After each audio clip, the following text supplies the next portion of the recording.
In 10 years, the Eastern Kingdom Federation would fall in a great war, and to prevent this, the man had to become a patron. With this in mind, he didn't expect things to escalate to this level. He was a salaried slave, working 78 hours a week, until he could possess a noble in the fantasy world of the RPG game he played. He considered this a good thing, and read about it in a book. In this world, he was illiterate and had no special powers, being served by butlers at every meal. He could also be helped with his baths before bed. The young master of an earl's family was useless and spoiled. However, he found this new life great compared to his old one. The maid said the young masters would return tomorrow, and he should sleep early. However, the boy seemed not to know this family, and she noticed. However, that name seemed very familiar, Palatio. He began to dunk his head in the bathtub and felt like he was in Psychedelia. Psychedelia was a turn-based RPG he played in his other life. No matter which route he chose, the 5 great ones appeared: wrath, greed, sloth, pride, and obsession. The kingdom, the nobility, and the city would begin to perish when they appeared. Among them, the Palatio house had the eldest son, Leo, the king of prostitutes. The second son was Tonio Palatio, the king of drugs, a family of troublemakers, and it was a side quest before the main episode began. He was supposed to investigate the kingdom of Asteria at the Palladio house. This house was involved with prostitution, drug trafficking,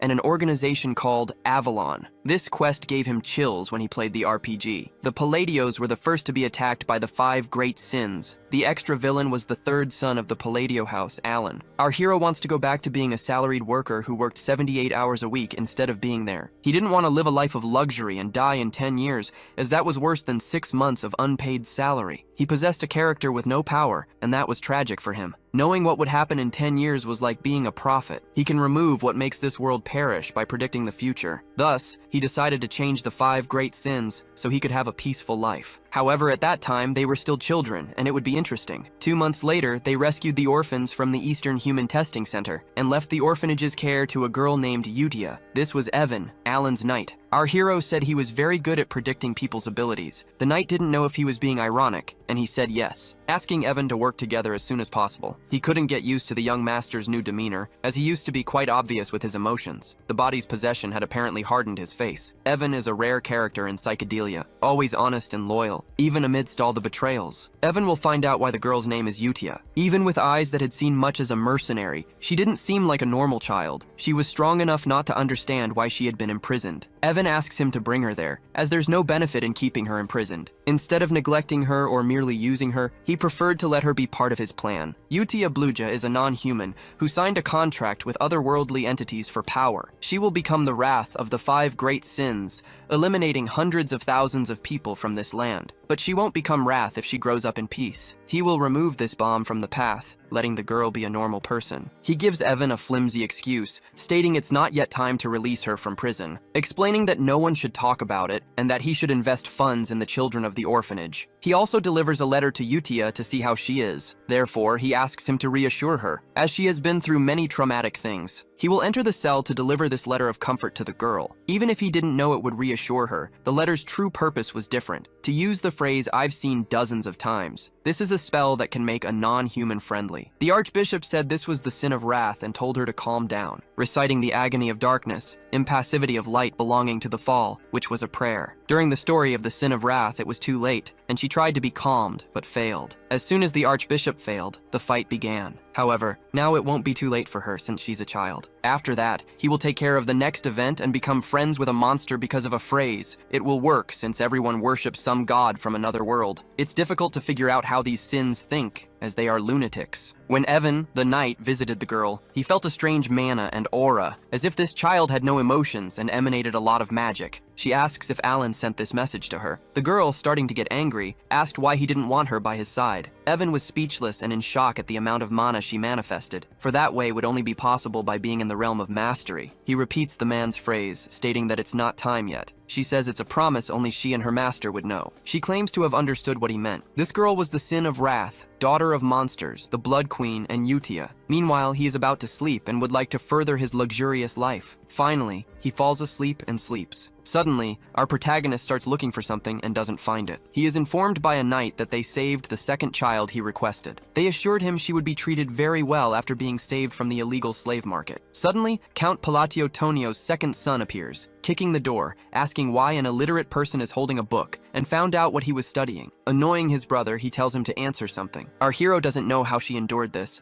and he even wanted to retaliate, but he held back. Our hero kneels, saying he will leave so the other can use his library. Suddenly, someone hurls a knife in his direction and says this is making too much noise. The Count's first son, Leo Palladio, doesn't want to see his brother's fluids at this time of morning. He says his brother stinks of drugs and tells him to leave the room, and the other responds aggressively as well. The county of Palatio vanished very quickly in the game, and its strength is greater than he thought. Basically, the brothers are fighting for the position of family head. The great figure of the underworld, the king of prostitution, and the manager of the large-scale cartel, the king of drugs, were fighting among themselves. He couldn't mess with either of them for the sake of his life. Soon he crawled out of the library, along with the one-eyed knight. He will live happily, being the weak and useless son, instead of getting involved in this fight. The knight of Itapolho says the second son doesn't seem normal either. The knight wonders how this being found out about the slave market and biological experiments happening in another region. It seems he has been preparing extensively for this mission, stating that the young master is quite peculiar and that he sent the child to the orphanage. Our hero heard him say that the child was not normal, and he is right, he is of catastrophic scale. As a united kingdom composed of several nations,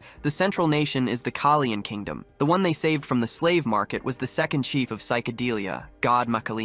After being sold and mistreated everywhere he went, he became one of the 5 great sins, being the sin of sloth. Then he annihilated the kingdoms in the most horrific way possible. It was at this part of the story that many players were surprised by the game's cruelty. Contrary to his nickname, he was known as someone who worked hard to make them pay what they deserved, which is why he emphasized that he should be treated with great kindness, as he would repay that in the future. The reason why the protagonist sent him to the orphanage could not be said yet. Soon the letter he sent to Yuta is about the second child. He said yes, and with a little conversation, he asked her to take care of the sick child he sent. The girl arrived at the second sinner and said he seemed completely broken, showing signs of mistreatment. She recognized it was the black goat's fault. And even so, the great moon chose him, and the girl congratulated him. He should feel the power he received and let his potential be unleashed. If he were loyal and followed orders, he could have his revenge according to her. Then the girl sent her reply with a slight bow. He began searching for the third child, and the knight arrived announcing a problem. He said that the second young master had passed away. Our hero did not expect this, as it was sooner than anticipated, and they went to the funeral. He knew this family was troubled, yet it fit perfectly into the dark fantasy genre. Anyway, for Tonio to die from an accidental fall was different from what had happened. In the game, it was his brother who eliminated him to become the heir to Palladio County, and he had a lucky look on his face, though not for having eliminated him. Either Leo or his followers eliminated the older brother. In any case, other problems needed to be resolved before that. A year passed, and with the succession problem resolved, Leo became in charge of the cartel. The county became even more peaceful,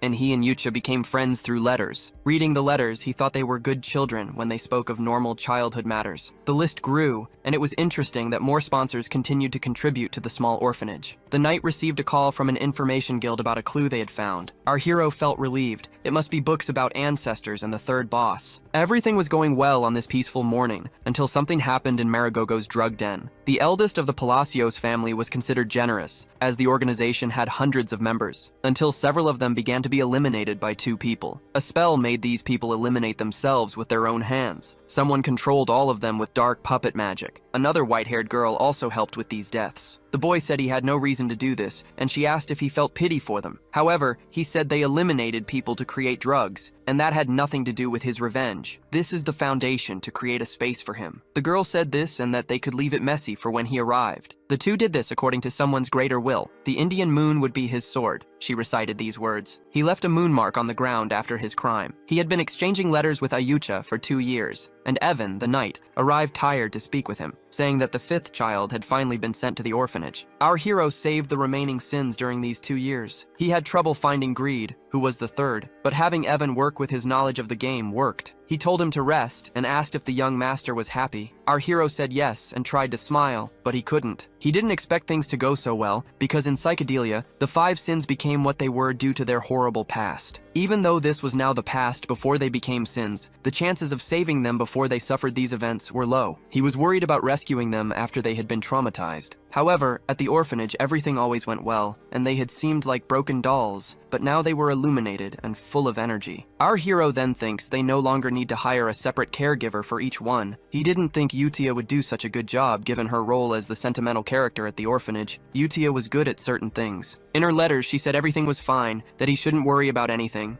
not even the other children. Our hero believes they are growing up well in a precious environment. Evan says he should get to know the children, as he always plans to. However, he didn't truly plan to meet them, as he claimed. Even if it was good to be close, they didn't have the personalities he'd like to have around. Perhaps because of the brutal way the sins were created, it wouldn't be so bad for them to be saved from those events. However, he was still afraid and wondered how they would be 5 years from now. He needed skills to protect himself from the damned fantasy world. He didn't need talent for magic, and his body was perfect for learning it. Our hero trained a bit of magic to protect himself, while Evan spoke of the Blue Moon. Our hero had never heard of it, and he was told about the organization that gained fame for hunting criminals. Our hero thought it was good they were cleaning up the scum of the world, and had never heard of them. Evan heard they even eliminated nobles, and our hero should know about it. Our hero gets scared, and tells Evan to sleep near his room from now on. The red-eyed girl asked to hear the weekly report. A blonde girl began to recite and spoke of the North, saying she decapitated slave traders. This was Seal Rang, the sin of pride. The sin of greed, Renee, says the bodies were charred. Another sin says their mission in the South was also completed, dealing with illegal human testing centers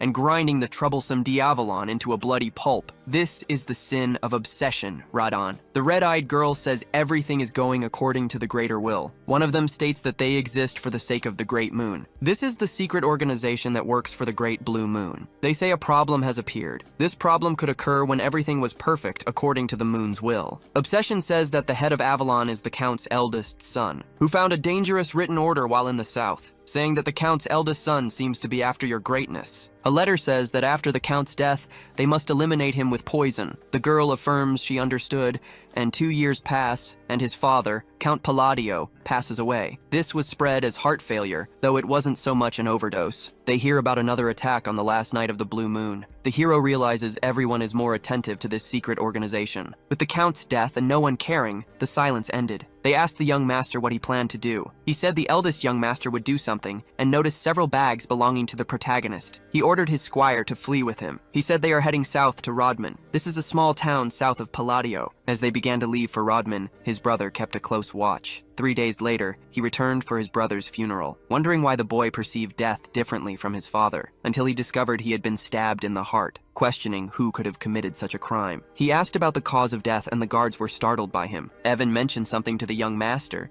speaking of someone who made Avalon disappear overnight, and he noticed that all the mansion staff were acting strangely. Not long after Alan went to Rodmill inside the carriage, he asked the young master if they should go to a larger city. He said never, for Rodmill was a place he had decided to stay, to save the great sins from disgrace and prevent the ruin of this world. That was the goal. Rodmill has nothing to do with the main story, nor is Palace Village located there. A perfect place for a noble to live, where he would be at peace, saying that everything has a reason, and Evan knew he always said such things when he was bored. As he passed by in the carriage, someone watched him from a balcony. This person wondered whether to eliminate him or not. It didn't matter if he was alive. He planned to eliminate him with poison when his father passed away. He said he was quietly going away, so there was no reason to eliminate him. He thought he came to this village because things with Avalon were not going well. This man was greatly irritated by our protagonist's presence. He ordered his minion Alman to follow his carriage. Alman is the man who works for Leo and questions whether he should eliminate the boy. Leo found it strange, as Alman had never questioned his orders before, telling him to do the work he asked until he was surprised. Alman, his minion, slashed his chest. He said it was like playing war and betrayed Leo. In fact,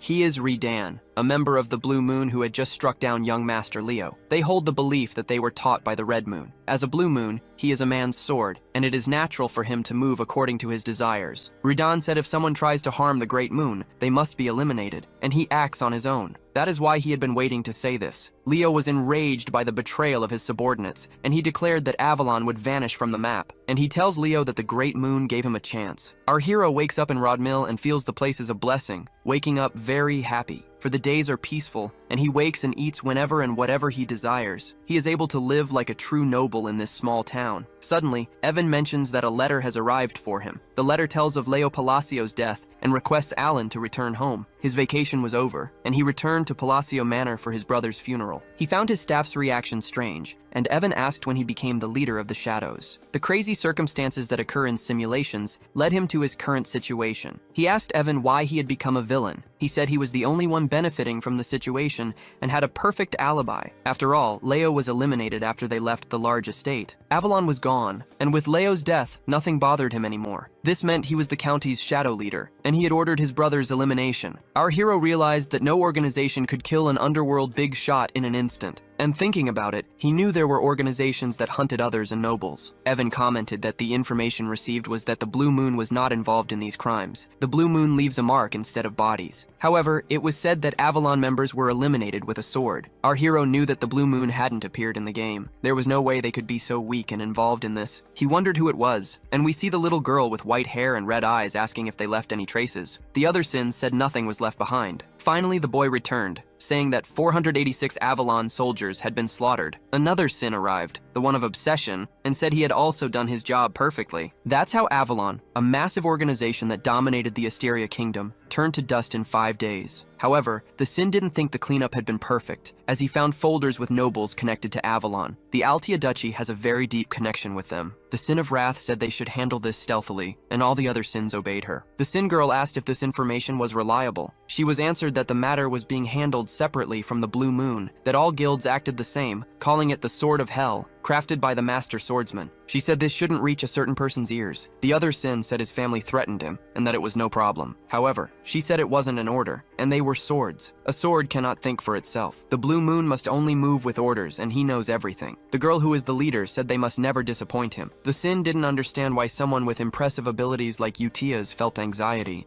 fearing someone might discover them. All for the Great Moon was their motto, which they would follow at all costs. Meanwhile, our protagonist could no longer stand dealing with the overdue paperwork after the funeral. Even though he had made enemies, Leo's death was supposed to be 6 years from now. The death pattern had changed from the game, and all the paperwork fell to him, the heir. He remembered that when the Count was there, he procrastinated a lot. The staff also worked hard because they were afraid our protagonist would eliminate them. Everyone worked hard because of rumors that he was the mastermind behind everything. However, he was like an ordinary employee who just wanted to do his job peacefully. He wished they would do things without him having to interfere. Evan approaches the young master and expresses surprise at the organization of a ball. This is a ball for the aristocracy of the southern part of the kingdom, an exchange among nobles. He was soon to become a count, and he should use this chance to make contacts. Forming contacts with nobles was crucial for a peaceful future. However, the ball was interrupted, and everyone expected this when he appeared. He knew they despised him for being low class in Fedora, unlike his esteemed great-grandfather, the current Palladio family. The Palladio family is full of scoundrels. However, he did not come unprepared and would show off the social skills he had secretly practiced. When he tries to speak of the wine's fragrance and appear elegant, he looks like a maniac. People mistake this for a villainous aura. One of the women feels pressured to send him wine and runs off. He did not expect such negative reactions and imagined that at most he would find shy people, but not so afraid of him. He says that a luxury horse, a tea, a medal, and a special wine are coming his way because of the fear people feel towards him. The Palladios became more famous than he thought, and because of the rumors about him, everyone seems to avoid him. His social efforts were in vain. However, a red-haired woman still felt interested in him. She approaches, asking if he could spare a moment for conversation. When he turns, he lets the person in, noticing Loria, daughter of Duke Altia. When he hears about the Altia family, one of the main families operating in the shadows, they are known as troublemakers of the North, imagining that there isn't a single normal person in that family. However, he doesn't remember her from the game and thinks she doesn't even appear. She is very direct and asks him to lend her his strength, as she will soon die. She comments that she was protected as the daughter of her father's mistress. However, the Duke's condition worsened. She says her older sisters are trying to eliminate her. Our hero doesn't remember her from the game. She should have already died and not appeared. However, with Lord Alan's power, she could be saved. However, our hero says he will refuse the request. She says that if he saves her, she will give him half of her fortune. Our hero leaves unable to guarantee his own safety, much less hers. Even if he wanted to help,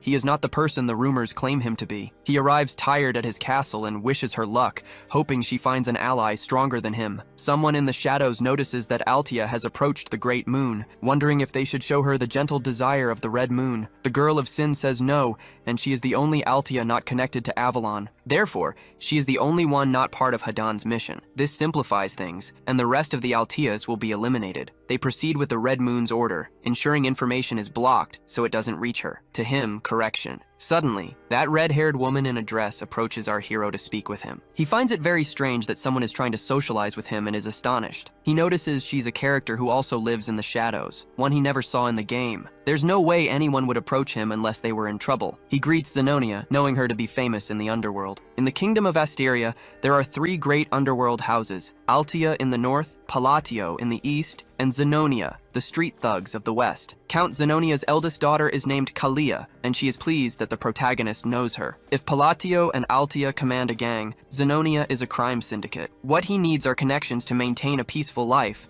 and for the sake of his easy life, he doesn't want to get involved with her. Nevertheless, he compliments the woman, saying she looks very beautiful, and she says she would like to talk more with him. He says that too many people are watching them, and this conversation won't be possible. She says he's just like the rumors and states she's looking forward to their next meeting. The Sins notice that information is being contained, and a new problem is emerging. There's still a person in a tree, keeping an eye on the great moon. They sense they are being followed and must keep an eye out and eliminate this person. Then Alan and Evan go to a gorge for him to search for something, noticing it's midday yet very dark inside the gorge, saying that if it's empty again, he'll be very sad. After all, in the game, it was easy to find a labyrinth inside. This is the Labyrinth of Whispers, where solving the riddles in all 8 rooms can reward one with a powerful artifact. Our hero sees the labyrinth's entrance in real life, and he has memorized everything within it. It's different from what he saw countless times online. Inside the gorge, it looks artificial, as if someone had built it. He says he's been there many times, which is why he knows the environment. Realizing he spoke foolishly, he corrects himself, saying he found out through external means. As soon as the doors open, several monsters begin to appear. Evan fears they might solve the riddle incorrectly, and the monsters will crush them. He wonders how the young master remains so calm, solving the riddles. They've worked together for 4 years, and he still doesn't understand the matter of saving orphans and everything else. He barely left the mansion, and already seems to know everything about this labyrinth. He manages to unlock the mechanisms, and Evan continues to suspect the young master. After all, everything he does somehow works out. When the door opens, our hero averts his gaze and feels like he's going to vomit, noticing it's finally over when they find the reward room, wanting to grab the ring and leave. Our hero takes the ring and says that taking any other object could cause problems. He obtains the Oath of Restriction, and they start their way back. He knew the way back because of the game, and it was very easy. The enormous stones in the gorge were golems, and Evan didn't know that. It was a new, unknown enemy, presenting the worst-case scenario for ensuring the young master's safety. Our hero started walking ahead, and told his knight that he could handle this one. Finding an escape route should come first before thinking about fighting. Our hero uses the Oath of Restriction he just gained from the talisman. After all, a second-level spell wouldn't work, but he manages to take down the golems. The fragment wants to grant the Great Miracula's wish to impose 2 restrictions on the monsters. At this point in the game, there would be a choice and a voice from the Oath of Restriction. He chooses the first option, and the voice speaks to him. He says he wants to use the hand signs of Babylon while casting the spell. The voice asks what he desires with the restriction. Our hero replies that he wants the power to distort the laws of the world a bit more. He is granted this power, and his second wish is to use the language of Babylon when utilizing the magic. Desiring greater power to defy the laws of the world, he makes the second hand sign. He wonders if he did something wrong using the skill icon.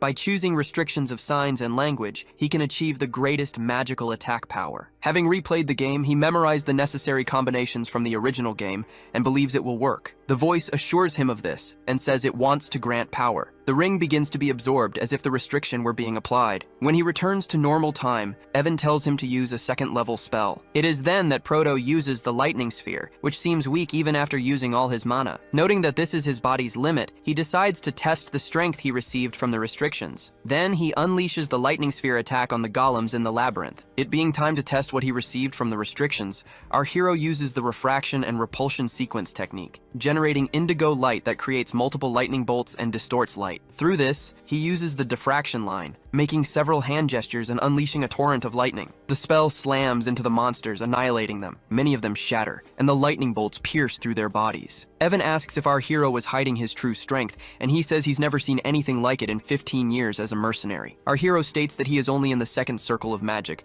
However, even he doesn't understand, as he wasn't this strong in the game. In the turn-based combat system, magic was cast each turn by using incantations and signs. This time, he used chain lightning magic with 4 incantations and hand signs in 5 turns. In summary, a powerful thunder spell, but with the restrictions, he has to use signs for all spells. That's why the magic became stronger and delivered a one-hit kill in the second circle, leaving our hero very surprised. Evan said that going through this labyrinth is more tiring than fighting. After finishing this infernal place, the Whisper Labyrinth has a different name in the game, and he only realizes it now. The location and tutorial were posted on the community website. Eventually, it started being called Palion's Labyrinth, and a man named Palion was the one who created this labyrinth. Our hero tells this to Evan. If you choose a hand sign that matches the spell's attribute, the power increases. If you choose the right enchantment, the properties are enhanced just like in the game's mechanics. However, unlike in the game where visuals remain the same and only the numbers increase, in this life he realizes that the spell changes form with each enchantment. He plans to observe these transformations through his mana control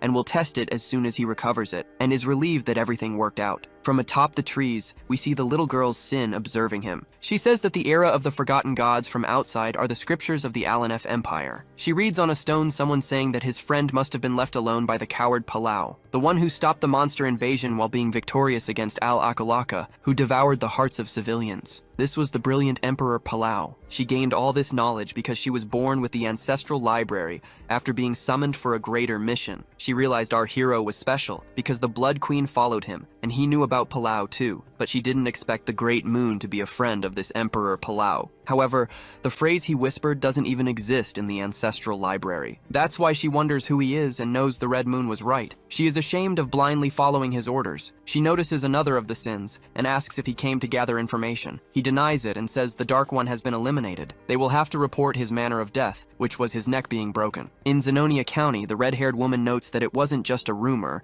that besides being cold and calculating, his eyes were an abyss. She assumes that Zenonia County is strong and famous, just as our hero had supposed, being called famous even though it doesn't participate in social activities. She asks if this isn't fascinating for her father, the Count, snapping her fingers and activating a mind control spell on her father. No one knows she made her father a puppet so she could be the head of the house. Now many people are watching him, as the protagonist revealed her secret. A servant calls her to see a peculiar scene in her room. When the girl goes to see, someone has been eliminated. Judging by the seal not being activated, no secrets were revealed. The culprit brought this to her room on purpose, discovering the truth. She notes that the culprit saw her greatest weakness the moment they met. At Count Altia's estate, we see the little girl saying he isn't a normal person, referring to the protagonist, the kind of person who shouldn't be an enemy, as he's a big shot in the underworld and has the same eyes as her father. He was her last hope, but he wouldn't accept a deal that would result in losses, because everything she possessed was taken by her siblings. The eldest son is Tamalian, the eldest daughter Marianne, the second daughter Perini, and the second son Keg, leaving nothing for her. She survived until now by relying on her father's pity,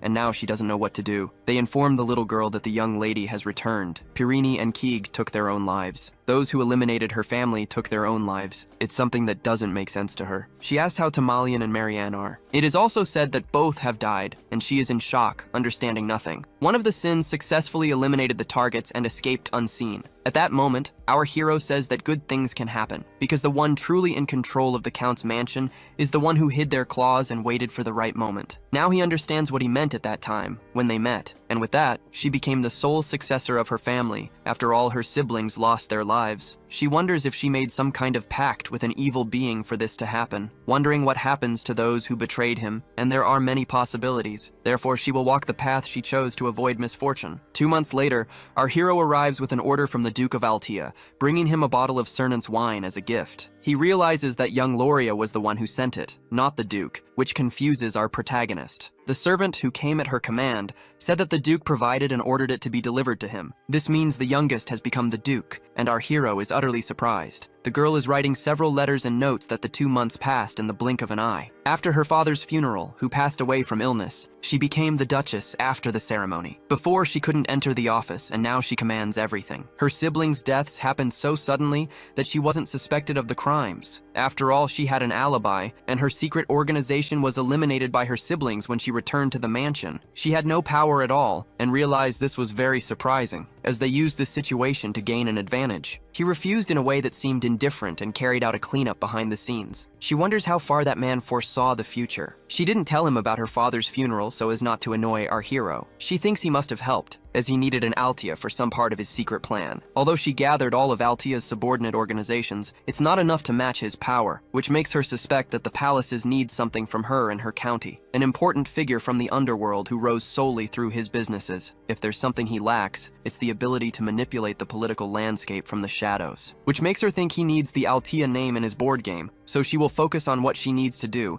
as this underworld big shot will soon contact her. That's why she tried to please him with that very expensive wine. Our hero notes that she escaped the clutches of death and became the Duchess. A few months later, and 5 years after his journey began, Evan asks if he should call the young master Count now. He says the ceremony hasn't happened, but he can call him that, since a year has passed. Our hero didn't even want to become a count, but he will make the most of this situation now that he's in it. He received a letter from Utia and asks if Evan has any information about who eliminated Leo. A guild is investigating this, and Evan has no answers for now. He asks what our hero's objective is, imagining it's not revenge. Our hero is preparing for unexpected events as everything is going quite differently from how it was in the game. Evan says he spoke exactly like a count just now. She reads the letter from the cute little girl, which talks about hobbies and professional level ventriloquism. It says that Seolrung loves to play with friends, mentions that Rini loves to read while doing other things, and states that Radan has a hobby involving gardening. And this routine of exchanging news every month has become a pattern that warms our protagonist's heart. Stopping to think the 5 sins are with. He asks their age. Evan says they should be ready to enter society at their current age. The 5 great sins sign the letter and thank our hero for his care. Our hero says he no longer has a reason to keep them confined, as they are grown and can decide their own future. He knows he cared for them enough so they wouldn't become the 5 sins, and he believes they are well and healthy. Each boss fight had an outline of its scenario revealed by the narration. Utia had the talent of belief. Deus had the talent of the sword. Rhine had the talent for studying. Seorang had the talent for fighting. Radan had the talent of the apostle. If they use their talents correctly, they will live much better than before. Meanwhile, he can prepare a gift for the children. He finishes the gift and hopes to get something in return when they are older, waiting for the children to read their letters and venture into the world. Utia tells the sins that a letter has arrived for each of them with new orders. They all read it excitedly. New orders arrive and he sends one to each of them. The villains are surprised and some are even excited. Altia mentions that they should read them before getting ahead of themselves. They obtain permission to read the orders, even though they come from above. Noticing that the moon sent a letter to each person means that everyone must attend. However, it seems to be just a normal conversation without any actual orders. Because of this, the cat-eared girl decides to read the letter. All the villains read together. The girl must go to Colony, while Deus must go to Caliburn, the nation of knights. Radam must go to Raxus, the city of entertainment, and the other girl to Larthania, the city of labyrinths. Altia must go to the city of the Holy Kingdom, Rosario. Everyone received orders explaining what to do, and Deus must become a knight through the master's sponsorship. He also delivered the location of gifts for his pet villains. Altia reminds them that they must not mention the name Blue Moon until the master's order says otherwise. Each of the villains heads to the locations defined by the letter. Altia also noticed that he always disguised orders with normal conversations in his letters, showing the first order after the thank you letter, informing the target of the mission, and telling them to report back after completion. It was in this letter that he entrusted the Blue Moon to Altia, and everyone was handpicked. All of this was to prevent information from leaking, and everyone must interpret the disguised orders and carry them out. Deus thinks it would be better if they used a magic communicator and left another one with the Blue Moon. Altia commands them not to forget to fulfill everything he orders. Deus feels her unwavering trust and says he will never forget it. 3 months later, the protagonist analyzes several books looking for something about magic and phrases. He asks how the investigation process is going after Leo's passing. The Information Guild still hasn't found anything, and because of the 5 great sins, the butterfly effect changed everything. Even Loria, who should have passed away, became the Duchess of Altia, expanding power and influence through the underworld. He orders Evan to stop the investigation into Leo's death with the guild. He thinks ignorance will be a blessing on this occasion. In the game, almost nothing escaped the intelligence network of the Information Guild. He decides not to continue the search to avoid getting into trouble, and this precaution might prevent his death. Secret organizations like this won't bother the protagonist if he avoids them. There is no reason for them to attack him, and he tells Evan that at this rate it makes no sense to continue the searches. His assistant warns him that Deus became a knight in Caliburn. Our hero, however, doesn't give a damn about it. More than 3 months later, Evan says that Deus created a knight order. Our hero finds it strange because he was supposed to be only at the expert level. He should be far from being a Master Knight, yet he will be the 15th youngest Master Knight in less than 10 years. He will be part of the Swords of Caliburn, and they must be celebrating in the city. 6 months pass, thus concluding 1 year since the Sins left the orphanage and the time he became a count. The news that Deus became a Sword of Caliburn arrived from Evan. He became the 15th Master Knight in history. Our protagonist says that only sword masters can become Master Knights. A sword master in Psychedelia is a superhuman who has gone beyond the Aura Blade, unlocking a unique derivation skill. Evan says that he hasn't created his derivation yet, but he is about to become a sword master. Even so, the nation gave him the title of Master Knight. He won a duel against the Fourth Sword, and Caliburn lost a knight to the Northern Barbarians. Obtaining mana and mastery usually takes 15 years, and the derivation takes a few more decades. Reinhardt, the first sword of Caliburn, was 32 years old when he became the youngest knight. In the game, there was a mission where Reinhardt joined the protagonist's team. He was very strong, and even being talented, it took him 20 years to become a sword of Caliburn. And now, a child with no knowledge of swords has become a Master Knight. He has already surpassed Reinhardt, but he is just waiting for his derivation to emerge. Perhaps our protagonist won't be able to make use of him, since he only receives letters from Utia. After going to the Holy Kingdom, her letters contained news about the Sins, and they kept in touch. He feels sad for not having thanked them for the gift, and for them not having seen the protagonist in person. The protagonist goes back to the beginning, and is happy that the 5 great sins didn't destroy the kingdom upon awakening. He is happy as long as his offspring are doing well. In Kirtham, the capital of Caliburn, in the central area, we see the residence of the high-ranking noble, being the grand mansion where the famous knights of the solar eclipse reside. There,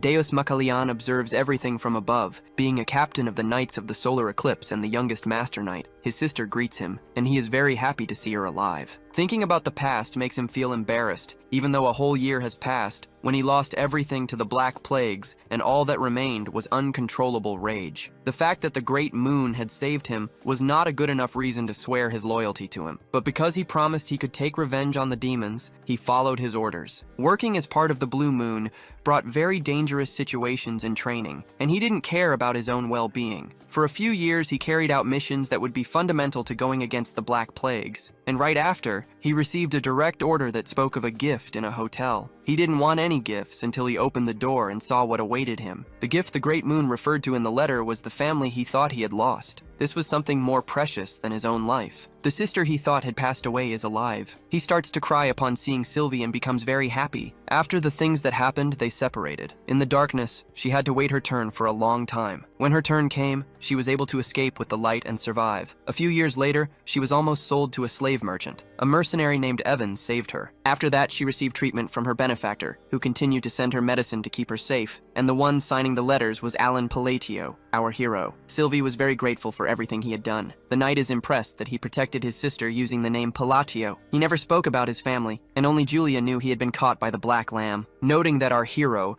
the Blue Moon, knows everything, all his doubts came together like a puzzle and disappeared. He couldn't understand Utia's anxiety, yet he was the only fool. Good things were happening, and he thought about what had been said to him. Alan Palladio knew everything and even warned that child about the future. His sword dared to act on its own, but he decided to be generous and merciful. His head had been full of hateful thoughts against the Black Lamb, and he ended up being presented with an invaluable gift, his sister alive. And Ucha said he would realize why he followed that man, noting that she wasn't just a fanatic for Alan Palladio, nor was she blindly trusting him. Because of this, the knight feels he must repay everything to him. His mission is to become the pinnacle of caliber, a master knight, and create a personal order of knights with the best swordsmen. Time passes, and the moment arrives when he creates this order of knights. This expedition will serve as the initial spearhead for the solar eclipse. No matter what difficulties arise, he would be waiting for the day he could satisfactorily repay him. He commanded everyone to prove themselves before the moon. The knights of the lunar eclipse went on an expedition to fight against the barbarians. All his children were grown and flying around, which made Alan happy. After returning from the labyrinth, he kept searching for a phrase. The report was ready, and refraction was something that strengthened the imperfection of a complete spell, increasing its contact area. Refraction changes the form, affecting the projectile's transition. Indigo light reinforces parallel magic like an electrical spell. The diffraction line ensures penetration, resulting in a critical hit. With his mana, he could only use one spell per day, which made it take a long time for him to discover refraction. Due to this world's predefined nature, the mother's signs and the language of Babylon had been forgotten, leaving him with no information on the subject. Ultimately, he had to research it himself, uncovering things even as he learned protective magic. It was time to see the results of 2 months of research. He would eliminate the manosphere's focal point and create an imbalance to generate lightning. A weak and useless spell is fixation. He then uses compression and speaks the phrases to summon. Finally, he uses collapse, and it begins to serve a specific purpose. The blossoming and the lightning become incredibly potent. He notes that the order of the words spoken matters a lot, and when he uses collapse first, the magic becomes stronger. When they witness an originating spell, the red-haired woman is in shock. Our hero asks why Kalia is there. They know that being able to use an originating spell makes one at least a 7th circle mage. Our hero didn't even know he was in the 7th or 8th circle, and that he had cast an originating spell. In Count Palladio's reception room, Kalia had 2 reasons for being there. One was to confirm the Count's intentions, which was a determining factor in causing damage to Zenonia. The other was to ascertain the level of the organization protecting him, which had allowed him to control the Pallatio mansion. However, what she ended up discovering was that he was a very powerful and arrogant mage. She had never seen Vianke, the 5th circle mage banished from the magic tower due to fear of his human experiments. This man could exterminate an entire division of soldiers with ease, and was always very arrogant in his work. And now she felt fear coming from him, which is something very bizarre, wondering if it was an originating spell that Alan Palladio had cast. Our hero appears, asking what she wants in his county, saying immediately that she had waited a long time to meet him. Alan interrupts, clarifying that it was not an originating spell, and that if his abilities were to be counted, he was only in the 2nd circle, and that the mage beside her must have noticed the absence of effect. The frightened mage, when he commanded them to be uneasy, said he had seen everything incorrectly. Our hero was relieved that the misunderstanding was resolved,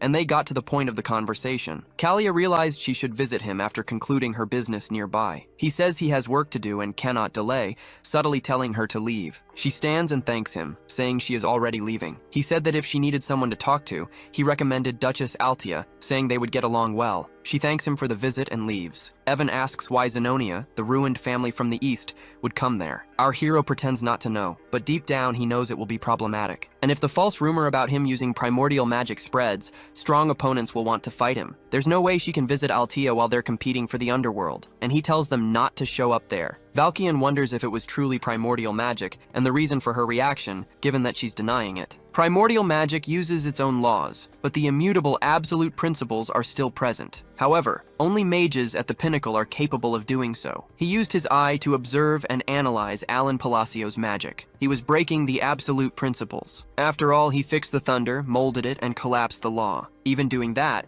the magic was materialized, performing an impossible miracle, and what came next was worse. Using the essence of the Golden Mane tribe, which is the item's description, the Lord allowed her to know the location of the hidden treasures he planned to use as an emergency fund. This is a nation of fighters where power grants you the entire world. The desert nation of Colony is where another one of the sins resides. Undoubtedly, a great outer god was our protagonist. The mage decides to stop and think for a moment, as Alan's existence could be very dangerous. He delved into ancient knowledge and received praise for his research on the magic of the unknown era. Therefore, he tells Zenonia not to oppose Count Palladio because he is very strong. Thus, he decides not to uncover his intentions after what he said about talking to Duchess Altia, imagining she is a piece on Alan's chessboard. 5 months later, about 2 years after the children left the orphanage, he asks if there's any new information about them. However, Evan says that Zenonia County and Altia Duchy have allied. The 2 greatest rivalries of the underworld have united, which leaves him in shock. He sent the sins down another path, and now he'll have to deal with an alliance of 2 twins. The kingdom of Asteria will be set ablaze. He didn't imagine she would take what he had said in their conversation seriously, imagining it will be a temporary alliance after what he told the 2 of them. However, he will prepare for a possible war or greater problems. He will apologize to Callie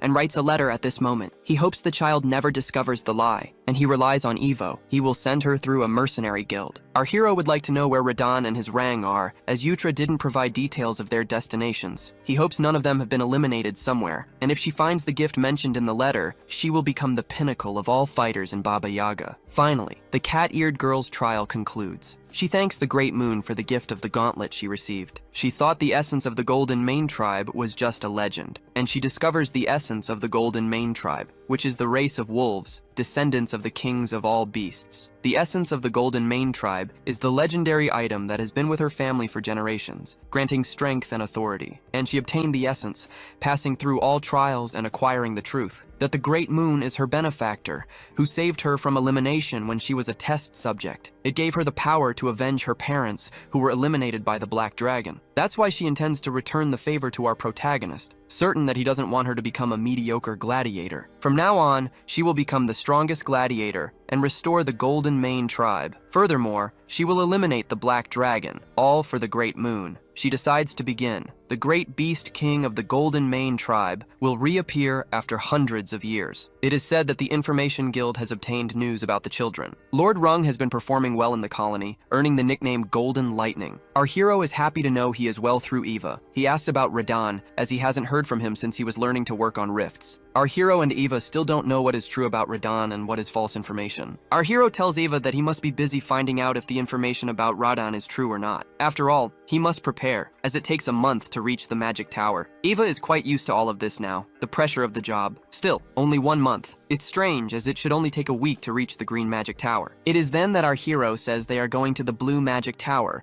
which is further from Labyrinth City. Eva begins to prepare and leaves the room. Our hero is exhausted, just thinking about spending a month inside a carriage. The item that can support his small and precious mana reservoir is in this city. Labyrinth City brings back memories for our protagonist. Back in the game, he spent a lot of time farming there. The labyrinth located in the city center is the classic map for leveling up in the RPG game. The player receives higher quality items by increasing their level and going deeper. However, although countless players have visited, none have reached the end of the labyrinth. He used a cheat to reach the 150th floor, and there was still more. Just like in the game A Leak, artifacts are constantly found there. Because of this, the profession of magic appraiser became popular, guaranteeing a rich life. Ryan said she will take the appraiser exam soon and should pass with ease. Perhaps he gave Ryan too small a gift compared to the others. He should send separate support for her, as the gift was not enough. In the labyrinth city called Lartania, governed by no one, it is a city of explorers and mercenaries. Passing by countless shops on the corner of the southern area, one can find a secret appraisal shop called Murd. The shop gained fame through its unique services, serving noble A-rank explorers. Among them was the Lord of Lartania, who received a device that ignites flames with mana, a relic that can receive an engraving. The engraving's ability is that a little mana will keep the flame lit for at least an hour. We then see that the one wearing the mask and selling the item was Hyde. She said that another item can also receive an engraving. And the reason why this shop located on the corner is so famous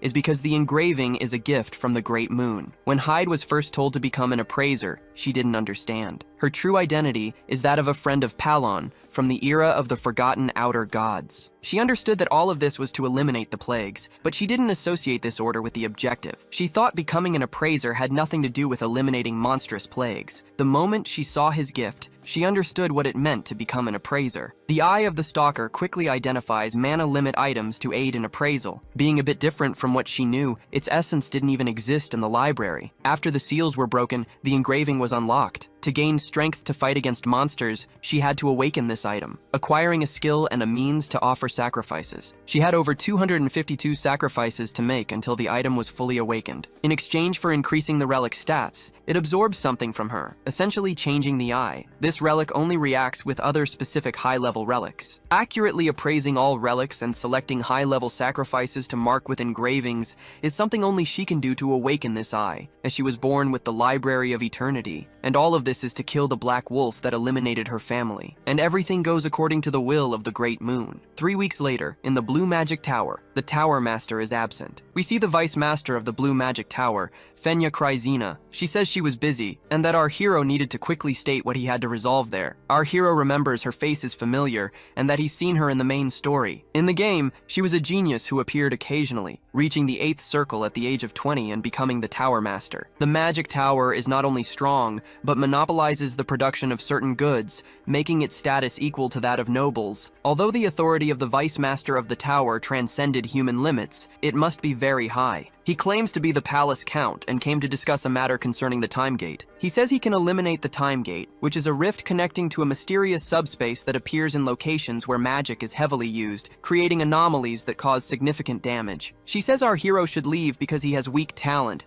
and he needs a better answer than that. She says eliminating the time gate and claiming the treasure is not something he is capable of doing, saying that several people come to her every day to discuss this matter, but he says if she takes him to the time gate, he will prove it's true. The Vice Master understands that he wants something huge to change public opinion, as people are discovering he became a count by the luck of his brother's deaths. However, it doesn't mean he can bring such matters to the tower and cause a commotion. Our hero didn't like that these rumors were spreading so fast, and she might seem like a workaholic, but she is informed about news from the outside world. She is very frightening and begins to emanate a bizarre energy in front of the protagonist. Evan says they will be split in half if they try to mess with her. Our hero begins to walk towards her, passing through her aura, saying that if they don't eliminate the gate, he will hand over all his property to the magic tower. He says they can make an oath, as it's not a terrible offer for a bit of her time. She shows him where the time gate is, saying that all his wealth will be hers if he fails the mission. She was wondering if he was the county's mastermind or just a competent man who got lucky. After listening for a while, she is convinced that he is closer to being a lucky incompetent. Contrary to the inhuman atmosphere around him, he has a small mana reservoir and a slightly above-average ability to detect energy. She finds him pathetic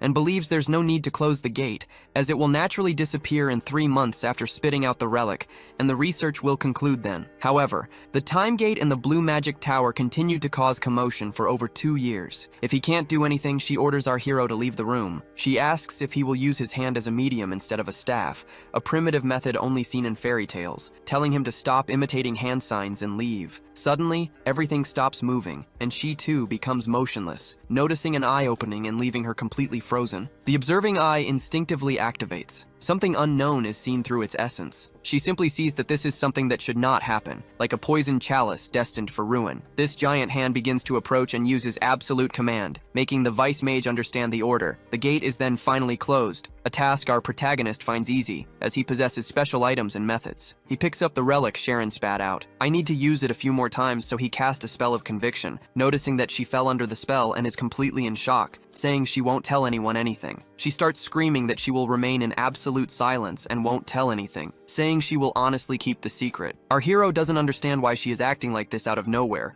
and he and Evan leave. In shock, the girl brings a mana recovery potion she made herself for our hero. He is surprised by the handmade mana potion from the Vice Tower Master. It is of the highest grade, and she asks if he liked it. He notices that she is very grateful for him closing the gate because of his spell, saying she will keep what the Count requested of her in absolute silence. Through the mana oath, and he asks why she is like this, as she must have misunderstood something. She takes the mana oath to prove she will fulfill her promise well. Our hero notices that she shows no signs of clarifying the misunderstanding, and so, in the magic tower, he acquired the relic he wanted, 5 bottles of potion and an oath. Afterward, he left with his knight Evan. Seeing that it was difficult to obtain, the item he got seems more primitive than he expected. He said it was something he absolutely needed. The seal of the profane was good to acquire safely, and the gem embedded in the bracelet can absorb and store mana from the atmosphere. He notices it is working well. The storage capacity is not enormous, but it is sufficient for his reservoir. The objective is to apply magical research and self-preservation, not fighting, by having a body that requires less mana than a support item. He wonders what Finia misunderstood about this situation, about the closing of the portal. Her sudden politeness with the two of them was too strange. He tells Finia that he is of the second circle of magic, and she is happy about it. A reaction similar to Kalia's last time. She still seemed uncomfortable but agreed with him. It doesn't matter, as he won't see any of them again, and he thinks that's fine. He notices that everything is very peaceful, and we see a scene with Duchess Altea,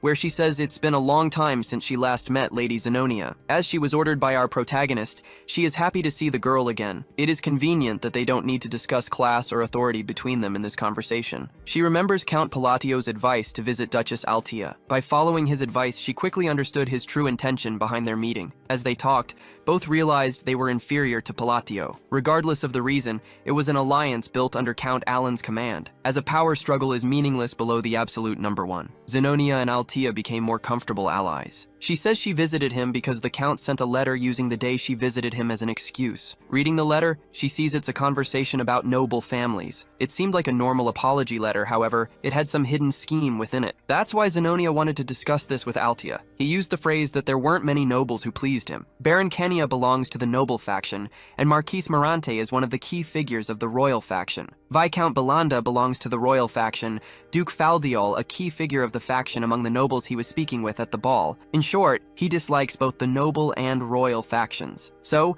they consider eliminating all of them and must draw a conclusion based on common sense. Therefore, they believe Alan wants to expel the existing nobles from the factions. That's why Altea needed fame, and he made her a duchess. If the hegemon of the West is with him, then let's discuss the plan. And meanwhile, in the Blue Magic Tower, the Count says someone resembles the gate. The puzzle pieces were being created randomly, running wild and fitting together. Mozeroy states he wants to go home soon and can't stand traveling anymore. It's almost time for Yudia's letter to arrive for him to discover her whereabouts. We see the girl with her white hair and clothes of a religious figure. Penha's master returns and warns his disciple. He no longer feels the gate of time. He is Micardo, the master of the Selene Magic Tower, asking what happened, and she is very strange, saying she finished the work the Lord entrusted to her. He notices that something serious happened, and she is getting angry with him as usual. Since Penha became vice master of the tower so young due to her talent, arrogance and recklessness became apparent. She makes several novices cry and has terrible behavior. He had no intention of correcting her personality because she was genuine when it came to magic. The moment she reaches the 7th circle, she will realize how useless achievements are and naturally become modest. However, this situation is very strange. He notices that the business trip to the north was very long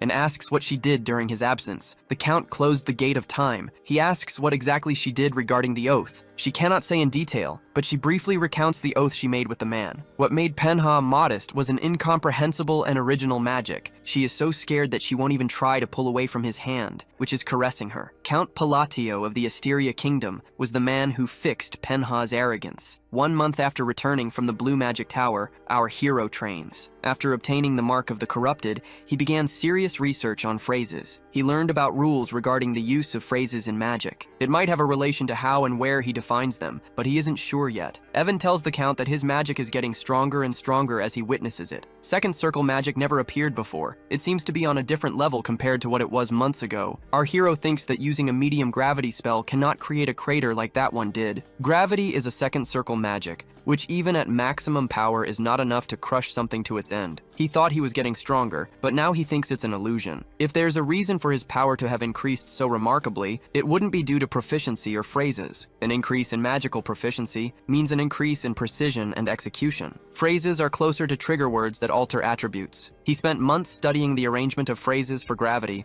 and has been using almost the same ones interchangeably. In the end, he discovered that power only increases gradually as he adjusts the ideal arrangement. With no reason for his magic's firepower to increase, perhaps he's just in better condition now. He hands over Wheatia's letter, which just arrived, and our hero has already used all 3 of his daily magic uses. A reason for his magic suddenly getting stronger might be a reward for a curse. A curse, an Eastern ritual where the caster sacrifices themselves to cast a curse on another, or just on themselves. When struck, the target suffers a loss but gains a compensatory reward. There's no one from the East around him, so it can't be that. Perhaps it's receiving faith. An account from a small kingdom that the underworld ignored wouldn't receive so much faith and golden blessing. Sometimes he just has to forget about it and go on with his life, hoping nothing bad happens. The holy kingdom of Rosary capital, called Ryanel, is the pure white city where people worship the goddess of moon and peace, Sharonia. In the Eastern prayer house, we see the Sin Girl greeting Lord Locke, who notices she is a nun with a lower rank than a paladin and isn't even wearing the sash of Holy Grace. However, he shows respect for Altea, saying they managed to save 8 children and 25 lives from a small village located in the east-west, thanks to her, and she says he was the one who performed the good deeds, saying that he was the one who taught her, an ignorant man, which is why he will always be grateful to her. For 20 years he lived in despair because he couldn't feel divine power and was about to give up, until he met Altea, who told him that if it was something he desired so much, he should have faith in the moon. Once he understood, what did it mean to make a life change? In his desperation, he was willing to do anything, and he tried. He prayed to the moon for a few days as Altea had said. Miraculously, he learned how to wield divine power and succumbed to a momentary temptation. He placed his faith in the moon and not in the goddess Sharonia. He He feared he might have entered the path of heresy. However, all power borrowed from the gods was the same. Even the artifacts granted in the goddess's name shone in his hands, proving the divine power he had acquired. He questioned Althea about why she asked him to pray to the moon. She said that faith came from an invisible belief and took a long time to manifest. It was always easier to get what one needed from what truly existed. The moon would always be with him. He said it was true, as the goddess was also the moon itself, being the way for doubtful humans to believe in her with absolute certainty. He thanked the sister from the bottom of his heart after acquiring proof that his faith was real. If he wanted to express his gratitude, they could pray together. He liked Althea's idea and said he could do it as many times as needed. She said he arrived just in time for prayer, and they gathered. They went inside the church, and she began the prayer to the moon. This was Eutia Bludia, a sister from the Holy Kingdom of Rosary, the girl of sin, now a nun. Our hero realizes there's nothing special in today's letter. It means everyone is living a good life, which is great. However, he is sad because no one is sending letters except Eutia. He's just some lord they've never seen before, so they don't care much. He has already achieved his goal of guiding them onto the right path so they don't destroy the world, so there's no reason for him to be sad. He should feel at peace. Eutia must be busy, but she still writes letters regularly. She raised 5 children, but only the eldest recognizes her hard work. Irvan asks if he's busy, as he received information about children from the Information Guild, about Raydon, who was our hero's last inquiry. After all,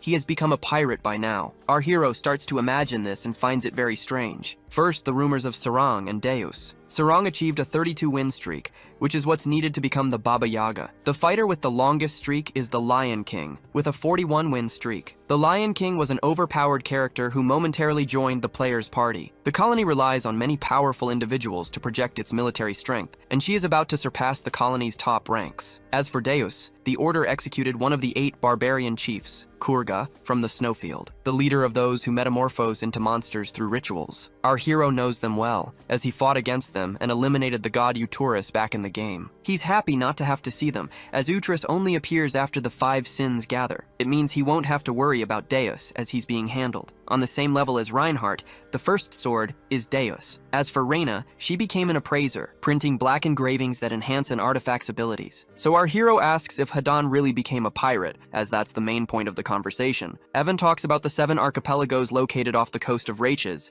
where the great pirates reside. He became the captain of the first archipelago, which is the largest of them all. An internet post he laughed at became reality. Our hero didn't send him to Raches for this exact reason. Hadan is good at finding enemies, being a rare relative of the sea god, and free to move in the water. There are also many precious relics in the oceans, and he became a treasure hunter with a promising future. A great pirate captain means he is the lord of the island and has become a very important figure now. Our hero wonders how Raydon eliminated the captain of the first archipelago. All captains are superhuman and have never lost a naval battle to anyone. Our hero considers the possibility that he recovered the true jewels among the relics of the ancient era. He also wanted to get a good relic and had to spend many hours in minigames. So he equipped himself to obtain the captain's position. He knows the world doesn't always work in his favor. However, this news was quite bitter. Count begins to feel unwell, and we see something happening in the heart of the Corxia Principality. This is the gigantic maritime city of Raches. Beyond the city's coast lie the 7 pirate havens, and the largest of them all is the first archipelago. The great pirate Alcraid, the Red Slayer, was the former captain of this place. He received protection from the Celestial King through wealth, and this is the person who defeated him, becoming the new captain of the first archipelago. It is the sin our hero created. He truly wonders what the great moon is at this moment. He had never been so interested, nor had he thought deeply about it. At first, he was just a guy he was grateful to. He was destined to die as a slave, and thanks to him, he met Yute and awakened his ability. Honestly, it seemed more like he was following Yutia's orders while working as the Blue Moon, until he received a direct order from the Great Moon, which he didn't quite understand at first. He wondered why he had to become a treasure hunter and felt repulsed by it. He tried to start his revenge as quickly as possible,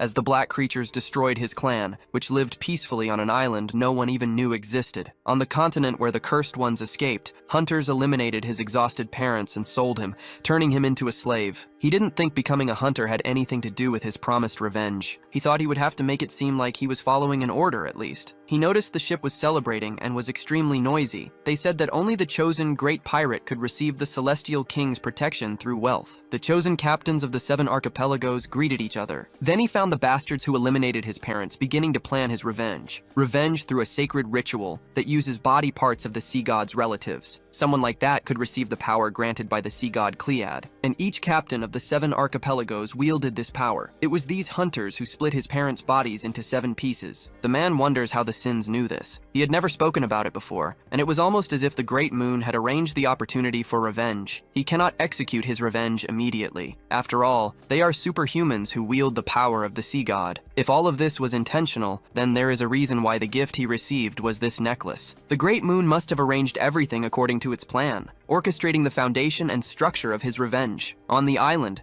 we see the man quickly entering the water with his necklace, which begins to manifest magic. The Great Moon's gift was Amrita's goggles. This allows him to locate relics in the deep sea very easily, and the specific relics he found were able to compensate for his lack of strength. It was foolish of him to doubt, but now he is grateful. After all, the Great Moon fulfilled its promise to Radan the pirate. It not only pushed the target of his revenge in front of him, but also granted him the power to execute it. Now he perfectly understands what the Great Moon meant in its letter. Its true intention is for him to carry out his revenge and take control of the 7 archipelagos. The white-haired girl tells him that all of this is for the Great Moon. A phrase that once stirred nothing in him had now become something important in his heart. With a light of confidence, it is all for the Great Moon. 3 months later, as the oppressive heat receded, winter arrived. A season returned, bringing with it the grand biennial social gathering of Asteria. He was also forced to participate. It is mandatory every 4 years. As scheduled, the carriages of the Crude and Adorn families joined together. They joined forces to avoid trouble with bandits, which is a strange custom. What he learned that night was that their finances were in tatters. The reason was that the position he obtained was by coincidence, and that the nobles posed a greater problem than bandits. He understood this way of thinking due to the infamous authority of the palace, which stemmed from its dominion over the vast eastern underworld,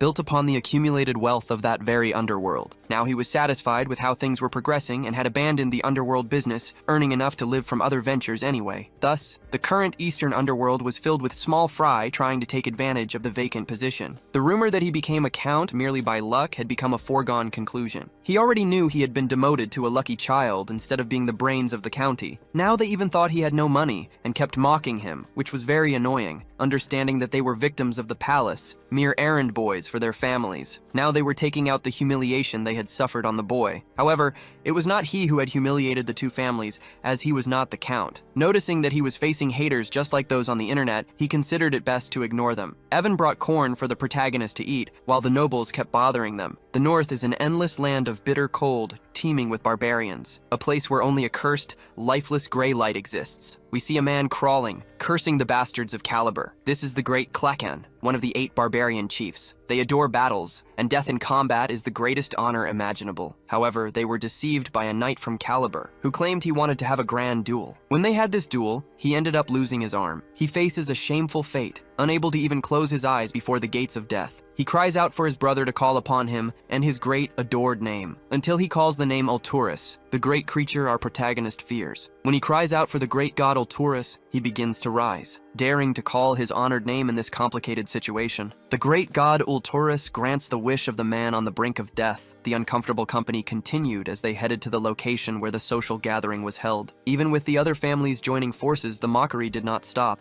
So our hero ignored it and did not fall for their bait. He and Ava rested, prevailing by ignoring the nobles. The nobles who spoke of the additional escort troops and the brutish knights, claiming that the rumor was true and that they could go ahead and put their plan to enter the underworld into action. They believed they would finally taste the astronomical sums of money and power of the underworld. Those who would thank them for teaching them how the world worked. Until suddenly, they were attacked by monsters, asking the mages to secure their vision while they drew their swords. Noticing they were just goblins, weak monsters easily found in the forest. However, if there were too many, things would get dangerous. These knights noticed that all those on watch had perished because of these goblins, and they had never seen goblins with such strange appearances, with crystals embedded in their bodies. They were also larger, as if they were a new variant of goblins, which meant their physical abilities were different from what they knew. Soon, these goblins charged forward, attacking aggressively, tearing through the knights with magic. The mage noticed that a 3rd circle spell, Rock Wall, and a 2nd circle spell, Shield, were being used, until they truly realized that it was their hero who had cast these enhanced spells, not their division's mage. Then, Proto used compression, trapping the goblins in a ball of energy. After that, he employed vacuum and returned to Origins. Stones began to surge towards the goblins, shattering their bodies. Our hero commanded them to prepare and not stand idly by, just watching. Soon the knights charged in, helping our hero eliminate these strange goblins, delivering sword and spear strikes while our hero remained in the rear with his magic. Until, by dawn, this horde of crystal-bodied goblins was finally vanquished. Everyone wondered who our protagonist was. He could use magic only a few more times a day, just 4 times. From the middle of the battle onward, he became an ordinary person with a lamentably empty mana reservoir. They asked the Count if he was injured, and he replied that he was fine. Even with Evan by his side, losing the ability to protect himself was terrifying. He had been debating whether he should have gone alone and decided to move in a group with other nobles. In any case, he noted that the amethyst was the biggest problem, as the divine descent had just occurred. It was a bizarre characteristic that appeared when an outer god was about to descend. Affected monsters became more ferocious, and their physical abilities were enhanced. It was a clear sign that the gods, who were only supposed to appear after the 5 sins descended and the world's laws collapsed, were about to descend upon the earth. The children were not awakening to the 5 cardinal sins, and he wondered why this was happening. He needed to gather more information to understand why a god was descending to earth without the sins. At this rate, death would come very soon if things continued like this. The next day, at Rodagre's house, they arrived after many difficulties, and the grand social gathering began. Meanwhile, our hero just wanted to go home and sleep after a very exhausting fight. Seeing that it was a perfect place for a grand social gathering after all, everything was made of gold. Everyone flaunted their wealth, and Duke Rotagre was apparently competent because of it. Our hero did not want to interact with other nobles, as he was not very comfortable there, until someone asked permission to mock him. However, they offered him the highest quality meat from their territory and financial support. Our hero wondered what was wrong with them, suddenly offering such good things. However,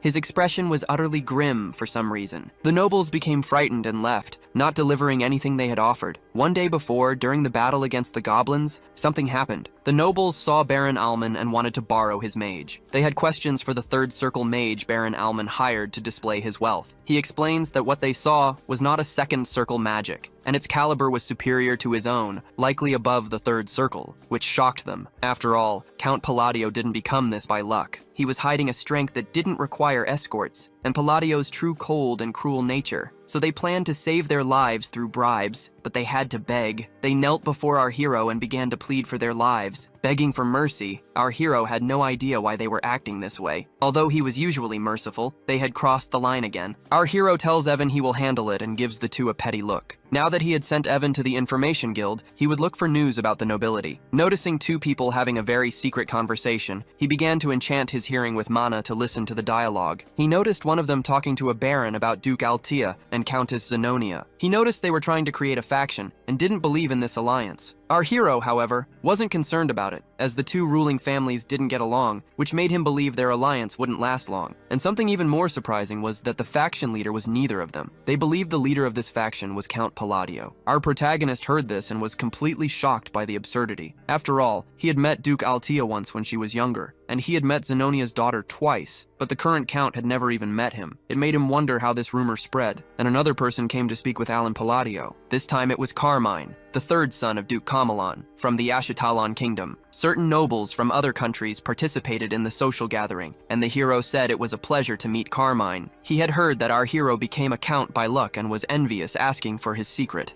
until 2 nobles came to interrupt. They arrived asking why Carmine was mocking the kingdom of Asteria. Then he corrected himself, realizing he was trying to bully Count Palladio and turning back to him. Carmine, like Alon, was a handsome and romantic man in his view. From a distant country, he came to take Rodagre's youngest daughter as his wife. Believing himself to be too perfect for any woman to refuse him, he began to judge women by their appearance in front of the Duchess, saying it was a blessing that this girl had a beautiful appearance just like her mother's, so she decided to rethink the marriage, and he went after Rodagre's daughter. Not understanding why the marriage was cancelled after he was so much of an ass to her. Seeing that he had made a trip there seemingly in vain, he went to speak with Count Palladio. Having heard that he was immature and without connections, he found him a good target to vent on. Carmine said that the Ashutalan kingdom had been a long-standing ally of theirs. Suddenly, no matter how indifferent they were to politics, they knew who those 3 were. An important figure from the noble faction, Duke Rotegre, and a Marquis Mardanio spoke and argued, defending their realms. One of them had no idea why they were being so disrespectful. This was the center of the moderate faction, Count Palin. They are the central axis of the Asteria kingdom and were arguing with Carmine. The noble Duke of Rodagre says that Duke Camelan must be despising them, and there is a reason to call a noble's name so disrespectfully. And the main point is that he took a condescending understanding attitude towards Palladio. He, in turn, finds it unpleasant to be the one the three barely know, or to be protected by them in this situation. Anyway, he was wondering why this scene seemed so familiar, and he remembers the three from the Asteria faction making Carmine pay during the game. This brings back traumatic memories from when they were in the army during the game. Carmine apologizes for the discourtesy and leaves. The three from the Asteria kingdom ask if Count Palladio is alright. He finds it strange and is startled by the noble's respectful behavior towards him today. Seeing these important figures acting this way makes the rumor seem true. Once Altia and Zenonia started getting involved in politics, Palladio's power would be overwhelming. Because of this rumor, things are becoming uncomfortable for him. Now that they think about it, I do not think they had any proper conversation. They heard he has been researching magic and has a very good artifact. The Marquis would like to present him with an artifact containing mana. Everyone starts preparing gifts, and he would like to think that all of this is baseless. However, he could not overcome the temptation and obtain 2 magical artifacts and 5 mana potions. At dawn, in Duke Rodegre's annex, a conversation unfolds. The Marquis says that, fortunately, the noble accepted his gift. Light gifts among nobles signify merely a greeting. However, important materials like artifacts carry great significance for a person who wishes to join the faction. Gifting the faction leader means one wants to join it. He says all of this is thanks to Duchess Altia, and she welcomes Marquis Mardanio. Now they can officially share the same purpose. She is happy they are sharing the same goal and asks how the other nobles fared. The Marquis says everyone accepted the gift immediately, and notes that Duchess Altia rarely makes moves, yet she came personally to speak with selected individuals. She certainly selected the necessary letters and compelled them to undergo a rite of passage through sincere bribery. Although rumors seem to be spreading like wildfire, this is clearly the political current. The Marquis wants to seize this opportunity, while she intends to act decisively now. On the 4th day of the banquet, spoils were somehow added one by one, likely because they were treating Alan well, due to the false rumor that he was involved with Altia Zelonia. He decides to accept for now and plans to grab the goods and run from this situation. Evan arrives to speak with the Count, and he is greatly startled, hearing the story that an outer god has descended in the north and that Caliban is in an uproar. Based on ancient texts, they are speculating that amethysts are related to outer gods. The person our hero is looking for is in the village north of Ashudalan. Our hero says they will have to go to Caliban. Evan asks why he is suddenly planning to go north, and our hero will explain the details along the way. They depart immediately, and he truly didn't expect everything to escalate so much. It would be calamitous how the 5 cardinal sins and the outer gods are connected. It wouldn't be possible to know which outer god would descend and when through a divine descent. That's why he has to gather more information and act as quickly as he can. He didn't expect things to happen so fast, and hundreds of possibilities arose while he was playing. The ending naturally unfolds, and the allied kingdoms will crumble and collapse. They will fall into ruin, fighting foolish wars in a land tainted by otherworldly power. Then, his life will be destroyed in an instant. He will devise a plan to deal with this. However, after a god's descent, there will be a stabilization period of several months. Until he finally awakens as a living god, he will wield his power as heroic spirits during that period, and targeting them will be the best option. He can't guarantee anything, but he will try it anyway. He writes a letter and signs it with his seal, wondering what that boy would like. A week later, the commander receives the letter. In it, the vice commander states that the next northern schedule is being postponed by 2 weeks. In Pakram, a village north of the Ashodalan kingdom, the protagonist didn't expect to easily find what he was looking for. Seeing that the protagonist and playable character of Psychedelia is very distinctive. Seeing that a protagonist is a protagonist, as he looks exactly like the illustration. Our hero asks if he is a boy, and he introduces himself as Eliban. No matter how much this world differs from the game, the protagonist is the protagonist. Eventually he will become famous and strong, and our hero says he has a brilliant personality. He hands a bag of gold coins to the boy. Then, Evan also shows several mana potions, and loads him with gifts, suddenly handing all of this to the boy. It's an investment for a protagonist's early growth. He tells the boy that he will become a very important person in the future, and that he should hurry and grow to deal with worse things. Our hero forgot to introduce himself and says his name is Alan, Count of Palacio. He thanks him profusely, and will remember our hero's name and good deed. Our protagonist didn't remember Eliban's personality being so brilliant. Since the fantasy genre is dark,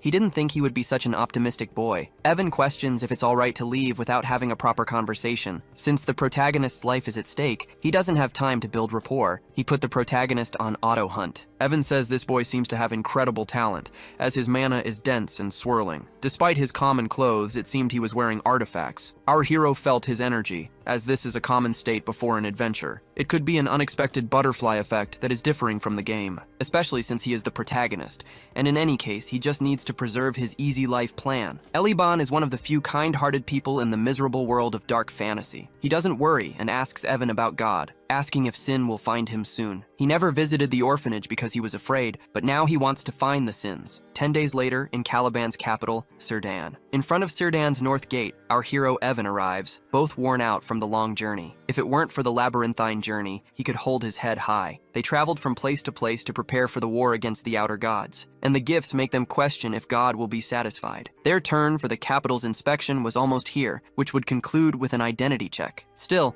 our hero found it a relief that things moved quickly there. However, a small problem arose for the Count to deal with. They were being told to step aside, and they asked why. His identity was verified, and they asked if he was truly Count Palacio. Varan is the direct disciple of Master Knight Fiola, the Fourth Sword. He arrives to speak with our hero, who asks if he brought knights and what the meaning of this was. He asks why our hero brought knights with him. The answer is that a friend in the kingdom of Asteria sent word that he was in debt. Our hero asks if it's Carmine, and the knight says that he deeply offended his friend, stating that he humiliated him beyond measure. Carmine then asked this knight to go to Caliban and cripple him. Carmine said that if he wanted to improve his skills, he would need more abyssal bodies, and he owed his friend, so he wanted to put on a show for him. Our hero notices that Carmine picked a fight on his own and then fled. He tells Alan that if he hands over everything inside the carriage, he will spare his life. Since this was the favor requested, he says he has nothing to lose. Our hero notices that he is just a minor noble from the kingdom of Asteria, with little influence in the Union, having no ties to Caliban. Even if things go a little wrong, his master will resolve it. Until, as he lunges at Count Palacio, he is seized by the neck. We see Evan holding him from behind, asking how he dared to touch his benefactor. The crucial truth is that Viren failed to understand that the Count had triumphed in a duel against Kurga of the Snowfields. Kurga had earned the epithet swordless. Holding Varan's head, preventing him from attacking Alan, was the Master Knight, God Michaelian, his benefactor. He, God, appears, saying that if either of them moves, he will make them suffer. Our hero notices that the knight is God, who is grateful to be in a situation where he cannot eliminate Varan. Then he starts pummeling the man, and Evan says he does it very well. God is irritated that they tried to touch his benefactor. When young, he might have been grateful, but now that he has grown, he realizes he doesn't welcome someone he barely knows well. It was clear that after being sponsored, he had grown remarkably well. He had matured into an exceptionally upright young man. He will present himself this way because his favorite father was a weighty figure in a foreign land, or because his son is unbearably sweet. However, he finds this a bit excessive on Deus Michaelian's part, and it so happened that Deus was one of the 5 great sins at this time. He looked at our protagonist and chose him. Delman, Caliburn's third sword and captain of the Crimson Flame Knight Order, raises a banner. He declares to Kulkan the Great, one of the 8 chiefs, that his clan has been annihilated. As this was a victory for the Crimson Flame Knight Order, he decides to return to the advanced maintenance base. Having secured achievements of such magnitude,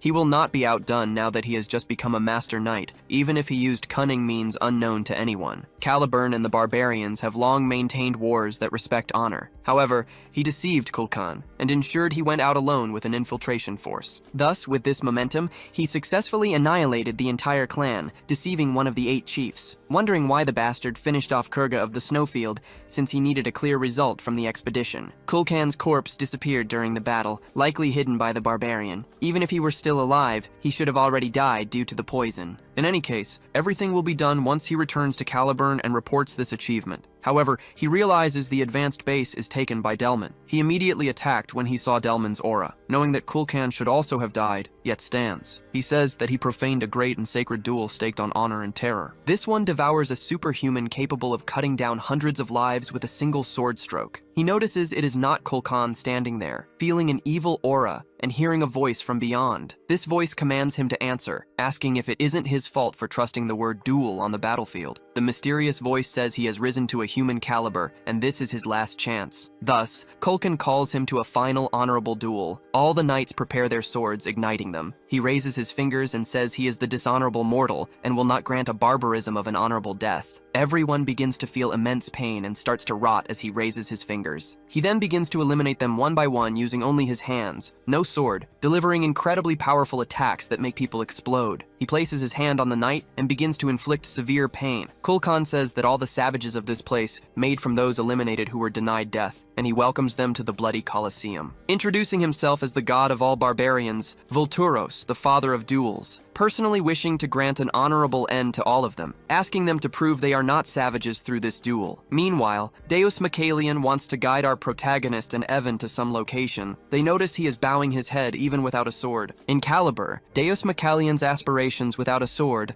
are as high as the heavens. He received no punishment for beating the second prince who had harassed his sister. He would never be polite to anyone but the king, so it was shocking for him to bow to a count from a foreign nation. For the swordless to bow his head, everyone notices that Count Pallet is very important. He asks them to get into a very flashy carriage. Evan asks Alan to go while he will follow him with the more ordinary carriage. He notices that Deus is living in a huge mansion and has staff and luxurious things. As the best way to show his respect and consideration, he wants to get straight to the point, stating that the reason he is there is to make a request to Deus. When Macalian hears this, knowing it's not an order but a request, he becomes very happy. He finds it strange and asks him to continue the conversation after they sit down. He notices that the host should be the one who sits in the highest seat. Noticing that he is treated just like his father in a count's position, he says he has a request and is aware of the burden Deus carries. He asks Macalha to accompany him to the north, and the boy accepts without hesitation. He says he was about to leave on an expedition to the north, which is why he accepted his benefactor's request so quickly. And the most difficult part is that he wants to borrow the madman's ring from Caliburn's treasury. Meanwhile, we see someone speaking with the vice commander after returning from a mission. On the escort mission, someone was visiting the brother of a little girl named Miss Seeley, and Deus asked to inform everyone that they would postpone the northern trip for the next 2 weeks. After all,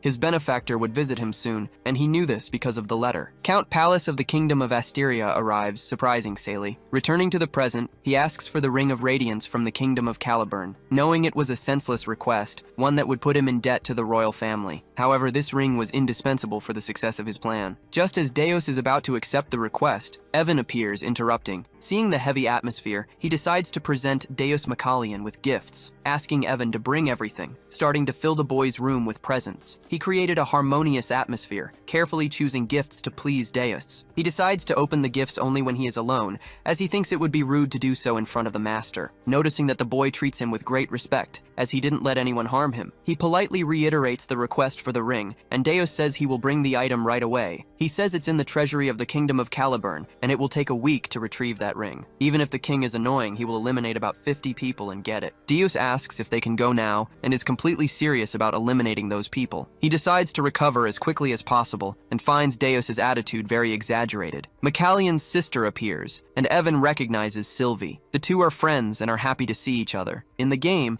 our hero saw the death scene of Deus's younger sister, but now that he knows her personally, he notices she is a copy of the boy. However, Deus tries to protect his sister, saying that he is not her friend. He knew Deus was broken after losing his family, but he didn't imagine he was so attached. We see Macalia very irritated with Evan, telling him not to approach his sister. Noticing that if Deus is being so respectful to him, it might be because he saved Sylvie. Therefore, he is willing to do anything for our protagonist. Sylvie goes to speak with Prince Pallas, and Evan says he ordered her to be saved, and her brother would become a killing machine if she were to die, which is why he did what he did. They sincerely thank our protagonist, who wouldn't help them out of the goodness of his heart, yet it's still good to receive thanks. His stay at Macalia's house began, and he received the ring. The very next day, he asks how he managed to bring the item so quickly. Evan heard strange news, as Deus made a scene at the palace to have the artifact delivered. When the second prince refused, he slapped him across the face. After 3 days of being introduced, he joined an expedition to the north with the knights. 2 weeks later, exaggerated reports arrived from the outpost border in northern Caliber. They spoke of the casualties, of the arrival of the outer god. The plan is to retreat and yield to the barbarians, but some try to remain inflexible about this plan. One argued that the soldiers were too wounded,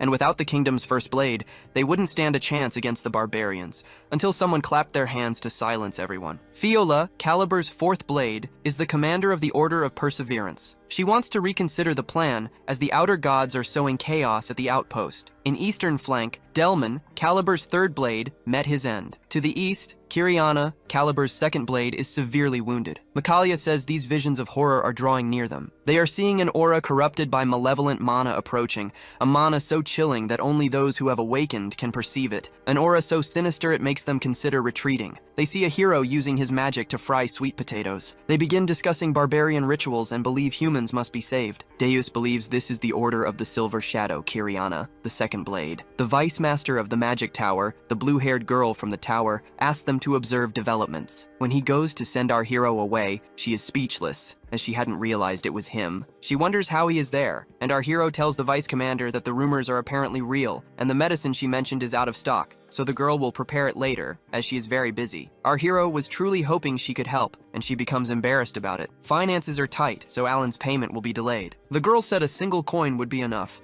and he doesn't want to refuse her generosity. The vice commander begins to smile, and the Magic Tower's subordinates are shocked. She was tricked out of hundreds of gold coins and must have lost her mind. So, she will prepare the mixture immediately and serve it silently. The Blue Magic Tower servants notice that she greatly respects Count Alan Palace. Inside the tent, he feels a very strong, malevolent energy. Deus Macalia warns that they are under attack right now, ordering everyone to fight back, but they begin to be massacred, until the girl uses the malignant shard technique, creating an ice mesh that clings to the monsters' bodies and then explodes them. Deus Macalia looks to the horizon and finds the greater enemy, facing the despair that only an overwhelming force can cause. The incarnated outer god commands them not to profane the sins of those who have lost their honor. He takes a sword blow to the chest, yet doesn't even flinch. The swift blade has no effect on him and doesn't even pierce his chest. Then he counterattacks and eliminates the person who tried to pierce him, saying they won't be entitled to an honorable elimination. Fiola was eliminated in a matter of seconds, leaving everyone in shock. Then a person approaches Uterus, the great god of duels, and says that according to the oath of Calgulia, Alan Palladio presents himself to honor the sacred promise and request a Babylonian duel against him. Uterus notes that someone knows the oath, which is very unexpected. Even so, he doesn't stop attacking and eliminating other knights. He creates a bloody coliseum, welcomes the noble, and says that no one will interfere with the duel. According to the Great Pact, Uterus accepts the sacred Babylonian duel. Our hero realizes he has a terrifying presence and was wrong about him. He thought Uterus was far from manifesting. The closer an outer god gets to incarnating, the more power they gain, rivaling the cardinal sins. If he hadn't drunk the potion of excellence, he would have fainted, this being his last chance before the manifestation is complete. That's why he wanted to start the Babylonian duel now, which is played in turns. The first rule is that the challenged person has the initiative. Uterus slams into him with an incredibly powerful blow,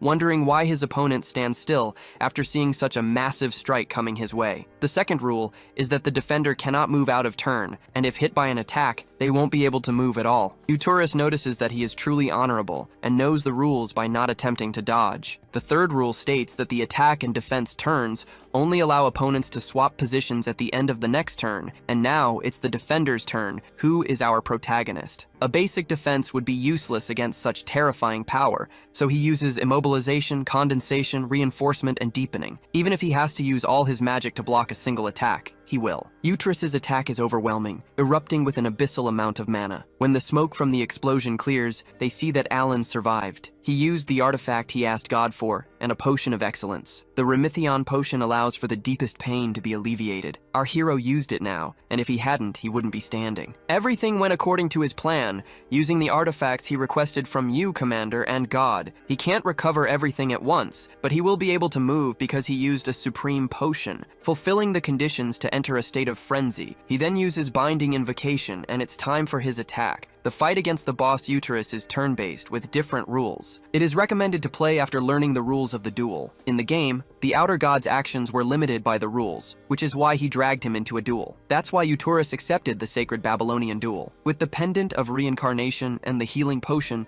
he survived after the first blow. Immediately after, our hero invoked his restriction. He discovers that the activation condition for the Madman's Ring is to have one foot in the grave. Close to death, the restriction is completed, and the ring is activated. Since he considers duels sacred, he will neither defend nor interrupt. In the game, he would receive the first attack, and the enhancement would remove some of the time limit. But since there is no time limit, he will attack without worrying about it. With the first restriction, when he uses magic, extreme cold occurs, twisting the laws of the world, and then he uses diffraction in sequence. The second restriction, by using magic in a near-death state, he twists the laws of the world again, increasing his rays, utilizing focus and condensation. Finally, he will annihilate using magic against a god and twisting the laws of the world again. He acquires the front line of silence magic. Finally, the fourth restriction is that when it is used against Uterus, the great god of duels, it twists the world again. The annihilating rays slammed into the outer god, erupting into a massive blinding explosion. He hopes it will be a success, and eliminate the god with the first blow. However, outer gods do not disappear when they lose a part of their body. He was left with a gaping hole in his chest, his very heart torn away. He states that our hero is very strong, and the final blow failed. Our hero drained all the mana he had accumulated and could not eliminate the god. Who says he was carrying the will and possesses the class? Our hero notices an infernal fire surging around Uturus. He says it was an excellent duel and suddenly begins to disappear. He says it is worth keeping an eye on the black and the blue. Assuming he lost the duel, he will leave a gift along with authority, stating that he remembers the hand signs and the mysteries of the great forgotten god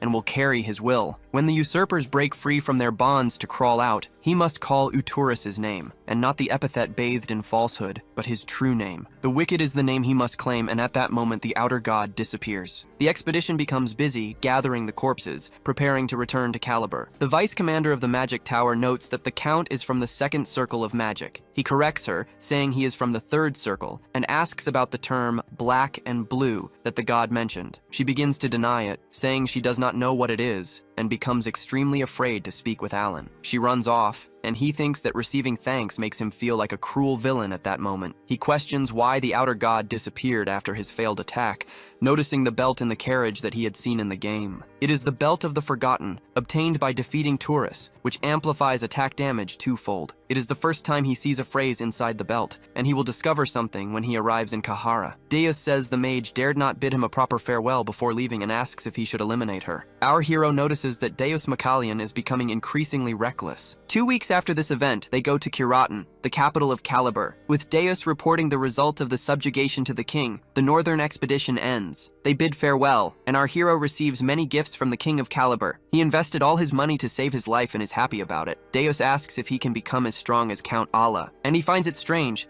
as Macallion is the youngest to become a master knight. Even before the gods merge with sins and descend, children's unique abilities are extremely powerful. Deus is very talented with the sword, and, in a short time, will become as strong as he wishes. Therefore, our hero replies to him that he will achieve it with enough effort. But in truth, he knows the boy has a blessed talent he also wished he had. Finally, Macallion asks why he is asking for favors instead of giving orders this time. Our hero says that no one in the world gives orders to their own family. When God Macallion hears that he is part of Count Allah's family, he is speechless. Now our hero wonders if he has discovered some hidden motive behind his patronage. After all, the reason he sponsored him with his precious money was out of pure goodwill. He understands why people say being a father is a thankless job. He followed him to return the kindness, but ended up receiving even more than that. God Macallion tries to break the silence with his fingers, telling himself he wished he had Count Alan's magic talent. He keeps thinking about the fact that our hero called him family. Finally, our hero arrives at his mansion after 3 months to find a pile of papers for him to deal with. He pretends it is not his room, and then starts to feel overwhelmed by all the work. After that, he took a week off because he was very tired and wanted a peaceful life. During his week-long vacation, he became stressed, even though he wasn't working. He kept thinking about the plagues that attacked the Sins, the Blue Thing, and the God of Chaos, wanting to resolve the issues Turus left behind regarding the mysterious ritual gestures. God of Chaos is the name Turus left forgotten, just like the Eastern gods, and it was the first time he had seen someone evaporate like that. He wonders why he disappeared if he didn't win the duel, and he fears other gods might emerge. It is less problematic than the 5 cardinal sins, as the gods grant life prematurely. He really wants to visit Carrara, but he doesn't know where it is. He wrote down things about the RPG game so he wouldn't forget. The city has not been discovered by explorers, and he fears complicating things if he goes there. Evan notices it is very cold because of his magic. Our hero is improving after doing research during his vacation. Evan also tells him that a hidden city has been discovered in Colony. Meanwhile, the Sins held a semi-annual Blue Moon meeting via a crystal ball that lasted 10 minutes. The cat-eared girl heard that the Great Moon visited Caliber. God usually remained silent. However, he decided to share his experience with his siblings. The story begins with him recounting the duel against Trurus, and it takes him 50 minutes to tell the whole story. Reaching the most important part, he said that the only person who could predict the final blow was the Great Moon, stating that it was incredible to see the Great Moon fight and prepare its attack. Yucha knows that the Great Moon is on another level of magic and combat. 2 hours later, God Macallion finishes telling the story. The meeting lasted over 3 hours, an absolute record because of the boy. Suddenly, Count Alan enters his room with many gifts. Evan says they are artifacts from the deep floors of the labyrinth, which could be used to complete a quest. However, he doesn't know any of the nobles who sent these to him. The letters are impressive, and they know all of this was due to a single contact. One thing anyone working for a small company quickly learns is that they must accept what is offered to them. Then, a week passes, and he receives another gift, and they just keep coming. He finds it incredible what he can achieve just by knowing a master knight and God is a great son. He will overlook the fact that he never contacted him before this,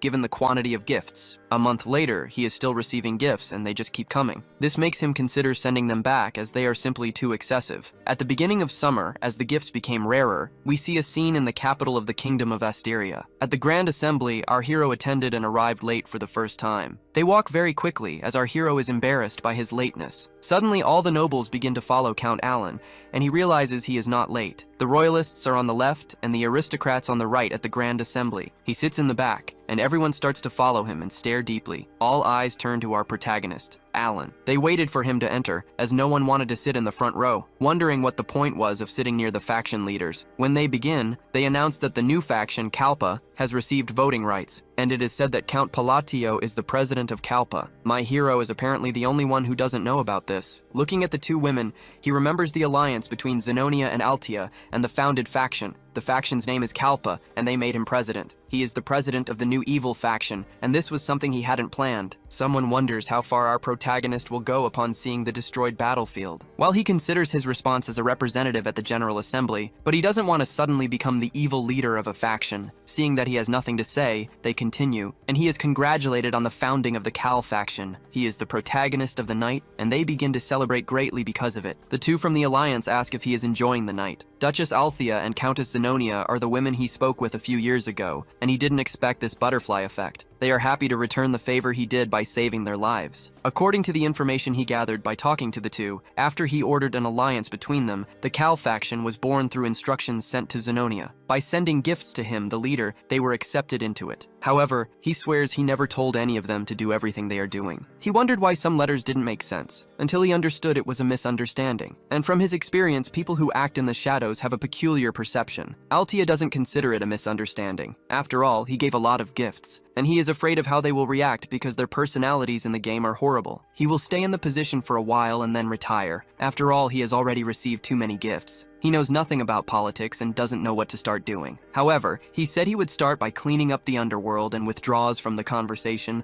deciding to get out before they asked questions he couldn't answer, and he would be embarrassed. Our hero asks Evan if he sent the letter, and he replies yes. Our protagonist tells them to go straight to Colonia and not look back. As part of Zenonia's plan, they manage to scare our hero away. He has already taken control of the underworld and his area a long time ago. Their idea is to unify the underworld, and they are eager to do so. They also want to see what Alan Palladio will do next, and they are plotting something serious, until a man with an eye patch and a dagger in his hand finds our protagonist's carriage. He thinks it would be easy to eliminate Alan, but God Michaelian would intervene. Even his leader warned against making overwhelming enemies despite the high reward. However, he believes his master would understand if he heard about the mission to eliminate Alan. In the south of the Ashutolan Kingdom, at Duke Kamalan's mansion, the assassin arrives with someone who knows him well. The assassin says he has a connection to the Seeker. These are the Agents, an organization of assassins from the Federation Kingdom with master-level sword skills. Rats are not allowed during the mission, and they quickly dispatch the henchman. Kamalan says he is as strong as I expected and asks him to eliminate Count Palladio. He will not refuse this request. After all, it comes from a man known as the Tyrant of Ashutolan. If he completes the mission correctly, he will receive rewards. The assassin is not sure if Lord Carmine will cover the cost. After all, he requested 4 of the magic cubes he held, which are abyss entities, not unlike orbs. Abyss entities are items that Duke Kamalan distributes in small quantities on the black market. Unlike abyss orbs, which only enhance physical abilities, these entities grant special powers. It is traded at extremely high prices, and the assassin believes he would become incredibly powerful using it, which is one of the reasons agents become the best, and he accepts the mission upon seeing this. Carmine says Alan will not live in peace after disrespecting him in that manner, so the assassin goes to Duke Kamalan, the leader of the Ashutolan Kingdom's nobles, and a major underworld force in the Federation Kingdom, asking the Seeker if it is all right to do this. Even though with the high reward, the leader said not to oppose the House of Kal in any way. Duke Kamalan turns a blind eye and lets the assassin do as he pleases. Then he asks if he would like him to send his regards to the leader, and he says he can. The Seeker asks the man if he cannot exert any influence in the Kingdom of Asteria. He replies realize that the Cal faction, with Count Palacio as its leader, is growing too powerful. This person is Chutro, an underworld power in the Ashutalan kingdom. Kamalan says it has been inconvenient for him to act personally thanks to this Cal faction. So the assassin goes to our hero's carriage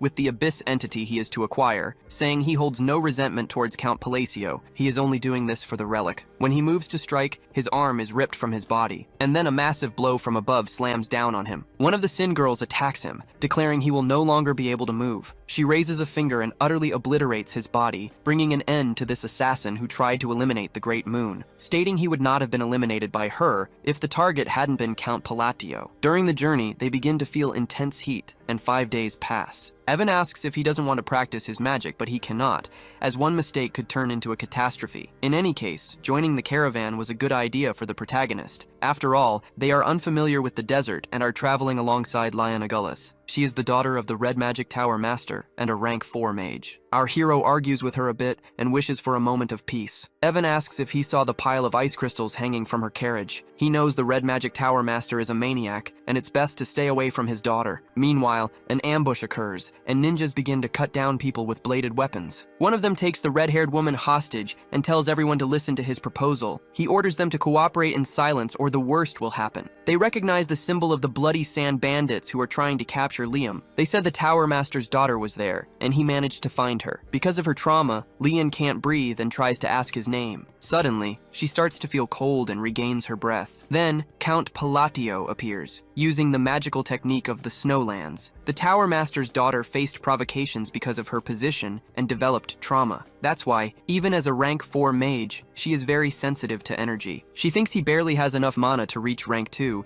and must believe that Alan has an important role in the battle against the Outer God. Even knowing he is the benefactor of the Night Master God Macallion, she thinks he is weak. She couldn't help but feel contempt for Count Alan the moment she saw him. However, she notices that he uses combined enchantments and linked 3 elements. The success rate of combined enchantments requires connecting several chants with unique and distinct structures, dropping drastically with each added chant, yet he succeeded. Something that should require at least a rank 5 to master this technique. When the Bloody Bandit lunges at the protagonist, he uses the freezing tactic. After freezing the man's body, he then uses the demolition technique. The bandits scatter the moment their leader is eliminated. Therefore, as soon as their leader is eliminated, he orders everyone to flee. The bandits run off, and Lion realizes that the rumors about Alan were real. He is soon presented with wine and food, and everything goes well. It seems that reducing the restriction penalties was a great idea. The Snowlands spell he created during his vacation uses space, ice, and maintenance simultaneously. He transforms the surroundings into a polar zone, but magic used in snowy terrain, near death, or against a god reduces magical power. Also, when magic is used against the great god of outer duels, magical power is reduced. This allows him to limit the lifelong penalties he will have to bear to just 3. Still, combining 3 enchantments just to last a meager minute is not efficient. In any case, the combined enchantments with Snowlands worked well. With the belt, his power increased, and he resolved the penalty issues. Lion apologizes to our hero, kneeling before him, saying she would like to discuss magic with him. He accepts the apology, even though he had been willing to argue with her earlier. The conversation continued all the way to Colony, and was very interesting. Even though he uses enchantments to bend the rules of magic, he learned things from her. They arrive in Colony,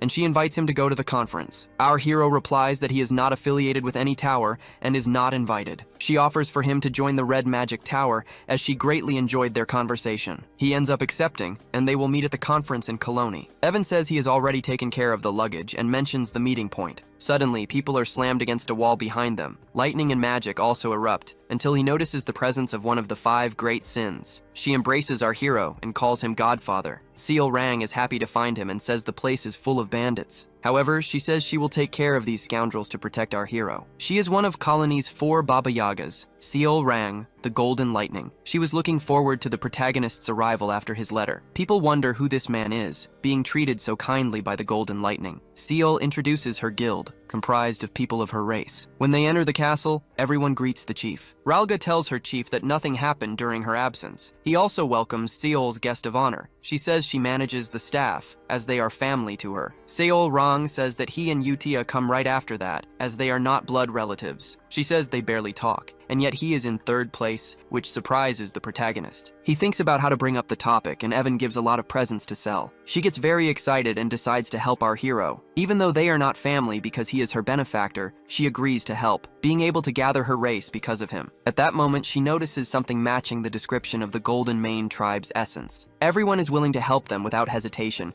and he is being great at creating villains. She picks him up to let him rest after the long journey. She asks about the outbound journey, knowing it's bothersome due to the sand. And Evan says the return trip also worries him, due to the heat and the ambushes they faced. Alan tells about the attack by the Bloody Sand Bandits that happens to merchants. When the firm doesn't want to encounter them again, Seol Rang seems to be planning something to help her benefactor. At the hideout of the massive criminal organization of the Bloody Sand Bandits, she goes there, using her gauntlet and slaughtering many of these bandits for bothering her chief, unleashing her lightning and delivering devastating blows that easily obliterate them until she encounters Kalman's younger brother, who is the leader. He says he is under the protection of the strongest Baba Yaga and they shouldn't pick a fight. The fact that he messed with her benefactor first and she doesn't want to get into trouble causes her to utterly annihilate him. She unleashes a massive explosion and extinguishes the life of Kalman's younger brother. Our hero wakes up the next morning and discovers that all the Bloody Sand Bandits have been eliminated. She says they won't cause any more problems and did all this to be praised by him. The bandits have hundreds of night-level fighters, and he is impressed by her Baba Yaga title and strength, realizing that she was destined to become the Sin of Pride, who was extremely powerful. They go to the Colosseum, a popular attraction in Colony, steeped in the vital fluids and madness of gladiators. One of Colony's only 4 Baba Yagas and the gladiator who held that position for a long time have a fight. This match is a victory for Kalman. He talks to a man who can't believe they thought they could defeat a Baba Yaga with hundreds of people. Halga says that the Bloody Sand Bandits were annihilated by Seol Rang. He knows this and that his brother was involved. Not really. It's a rumor he spread to keep him close and control him. Kalman will follow through, as it would be impossible to execute this plan amidst a legitimate match between Baba Yagas. He is bothered by Alan, who is causing trouble in Colony. He will use this excuse for the public to accept Sermon's death and the revenge to eliminate Alan Palladio. The fact that Ralga came to him means he is also ready to help. He hands over a gift from their father, the Seeker, saying that the boy will gain power using the orbs and spheres of the underworld. They will devour Colony's underworld and aim for the throne after using these relics. They will conduct an experiment to see how long he can endure using this. 2 days later, they are protected and guided by the guild and head to the ancient city of Carrara. They reach the ruins and split up. Our hero and Evan take a dark path using a lantern. In the ancient city of Carrara, they see enormous structures. A voice from beyond calls the mage, who hears its words clearly. Telling him to come in its direction, our hero will ascend alone. Evan waits while our hero enters this area. The voice says that because he can hear it, he meets the minimum requirements. Our hero almost calls this shadow Uterus, but corrects himself, approaching it and calling it the Perverse, which is its true name. The Perverse says it's worth taking a risk with him, but he doesn't have the proper class, and it can't do anything. It says that this class is the standard by which the world judges a person. An outer god will descend soon, so he will have to deal with that. Afterwards, he will have to fulfill the conditions to continue their conversation. Since someone better than the fools who imitate magic has arrived, it will share an interesting fact, telling our protagonist that magic is the law designated to the world by the Archmage, and the magic of this world is a manifestation of one's true nature. And after a phrase comes a principle. What he manifests with the phrase must become uncontrolled according to the principle, and he must recite the name for it to be pure and absolute magic. Our hero has never heard of a principle, and the Perverse says he wouldn't understand even if it explained everything. That's why it will teach him about principle, which is true magic in practice. Meanwhile, Seol Rang notices that her benefactor is taking too long, until the older brother finds her, easily knocking one of her henchmen to the ground. She asks how Kalman dares to do something immoral outside the Colosseum. He knew she annihilated the Bloody Sand and his younger brother too. He claims this is revenge for his family and charges at her. The girl pursues him, telling him not to touch her family while unleashing spells. They clash in combat as she wants to protect her family. He had already expected this, and she is filled with intense hatred for him. Because he had anticipated it, he orchestrates an ambush, and she takes a blow to the back. Ralga says her chief is too obvious and betrays her. Seol Rang has a strong attachment to her relatives and didn't want to believe that Ralga would do such a thing. After all her family members always called her a great leader, and she was very happy because they were her family. As she lamented the days she lived with others from the Golden Mane tribe, she wanted to recreate those times after the orphanage. She desired revenge against the Black Dragon that destroyed everything in the past, wanting to find her relatives once more, and the king of the Beastmen, the Golden Mane tribe. Their descendants have an attachment to their relatives. Unfortunately, this is not true for all of them, which is why Ralga stabbed her in the back. The older brother tells Ralga to stop stalling and eliminate her at once. She uses her gauntlet to deliver a powerful punch, unleashing lightning. Kalman says she's very good at running away, like a coward. However, he amplified his power several times with the abyssal entity to land that punch on her. The girl also lunges with a punch, and their two blows clash. And that's when Ralga comes in with a black abyssal blade to cut her down. The girl performs an acrobatic maneuver to evade his strike, and he wonders how long she can last. Having an authority granted by the essence of the abyss as well, he attacks her repeatedly alongside Kalman, but the girl keeps dodging. She gains momentum from a rock and delivers a kick, with lightning crackling around it, an effective blow, yet Ralga takes little damage. However, Kalman is slammed against the wall and is slightly injured. Suddenly, her benefactor emerges from the cave, as if nothing is happening. Having received orders, he believes it's the perfect moment and charges at him, deciding to use him as a hostage before eliminating our protagonist. Ralga continues to confront Seol Rang, and they engage in agile combat. However, it's revealed that the blade used to stab her was poisoned, and the girl begins to lose control of her body. Hauga asks if she truly believed the tribe had gathered to play make-believe with her. He explains it was because of the authority granted by the essence of the Golden Mane tribe and her possession of the gauntlet. Hauga thought she was strong and was flaunting the absurd power of that gauntlet. Even though they only gathered in pursuit of power, the time they spent together was real for her. She felt they had become a family, just like in the past, while Hauga thinks she's daydreaming and considers it pathetic, showing that everyone in the tribe had betrayed her and also hated her. It is said that the essence should belong to someone more worthy than her. As he moves to strike her with his black abyssal energy sword, someone intervenes. A blow is dealt to Kalman, and he collapses to the ground. The sword strike was delivered by Alan Palladio, leaving Hauga in shock. Looking at our hero and seeing a bizarre energy, Alan realized there was a thread of dark magical power emanating from an abyssal entity. Abyssal entities appear in the middle of the original story within that black cube. Because of the strange description, there was much speculation surrounding this object. He notes that Sarang's guildmates betrayed her, realizing they are in the highest level healing position and will be able to move soon. He heals his friend and says that some did not betray her. He realized the guild had been a happy place until this moment. The girl is devastated by what happened, but she wipes away her tears and presses on. She continues to hold firm, for her family awaits her. She charges forward and attacks using the gauntlet while the protagonist charges his ice magic. With only one ice spell left, he casts it now, amplifying its form and creating a freezing maelstrom. Uterus notes that he knew the words but couldn't form the phrases, and that these words alter laws while phrases are a key that brings one closer to them. After losing the Great Legacy, they learned impossible abbreviations. Our hero uses the renown of a snowy mountain, an incredibly powerful spell. Finally, he uses the phrase Pen of the Blind to unleash this ice. In his mind, Uterus's voice speaks of the ice spear, its true name forgotten by foolish mages, and our hero calls it a halberd painted with ice crystals when casting the spell. The enormous ice crystals hurtle towards Kalman and Ralga. When Halga sees the attack coming, he knows he needs to defend. Our hero then wields the halberd painted with ice crystals, which flies towards the enemy. The blow is incredibly powerful, but Halga manages to perceive it in time. He takes the hit to the chest, however, and his Rang manages to deflect it. A massive ice barrier is created, leaving Evan surprised. A large ice shard that pierces the enemies is formed. All of them are impaled by the ice, and Halga utters his last words, stating that he must eliminate our protagonist, and he actually manages to break free. If he gains control of the essence, he can start all over again. Then he leaps onto our hero with the sword of the abyss. Our hero is run through and spits out some vital fluid, which enrages Seol, and she kicks him. He wasn't even that hurt, and the combat was over. The knife only grazed him, and he only spat out the fluid because he had exhausted his mana. He didn't think it would be so exhausting as to cause internal damage. He remembers what Kalkin said about Chutru mentioning that his father found him a nuisance. He doesn't know what the man meant by that, and it's a relief that it's all over. When facing an opponent who has absorbed an entity from the abyss, he has to be careful. He remembers the third restriction that was used against a god who twisted the laws of the world, and he knows that when he faces a god, he becomes stronger. Our hero wonders if he should try to cheer Seol up first, and not sink into dark emotions. But in reality, he is sad that the master didn't dodge, and she blames herself for him suffering an attack. Our hero said she could block it and believed in her. She asks why he saved her and got hurt in the process. He thinks it was a reflex, as he raised her like a daughter for years, stating that he doesn't need a reason to save his family. She says her only family was the tribe, but she states she wants to be part of Alan's family. It's like when an adoptive father doesn't receive recognition for years and is finally called father. He feels happy, and she says she was the golden mane and he a human. Then she says they can get married, which leaves both him and her in shock. 5 days later, news of Kalman's atrocities spreads throughout colony. Many were shocked by the coward Baba Yaga. Kalman and Sir Rang gained support to become the first Baba Yaga. She keeps asking to marry our protagonist, and he doesn't know what to do. He was even happy at first because she's cute.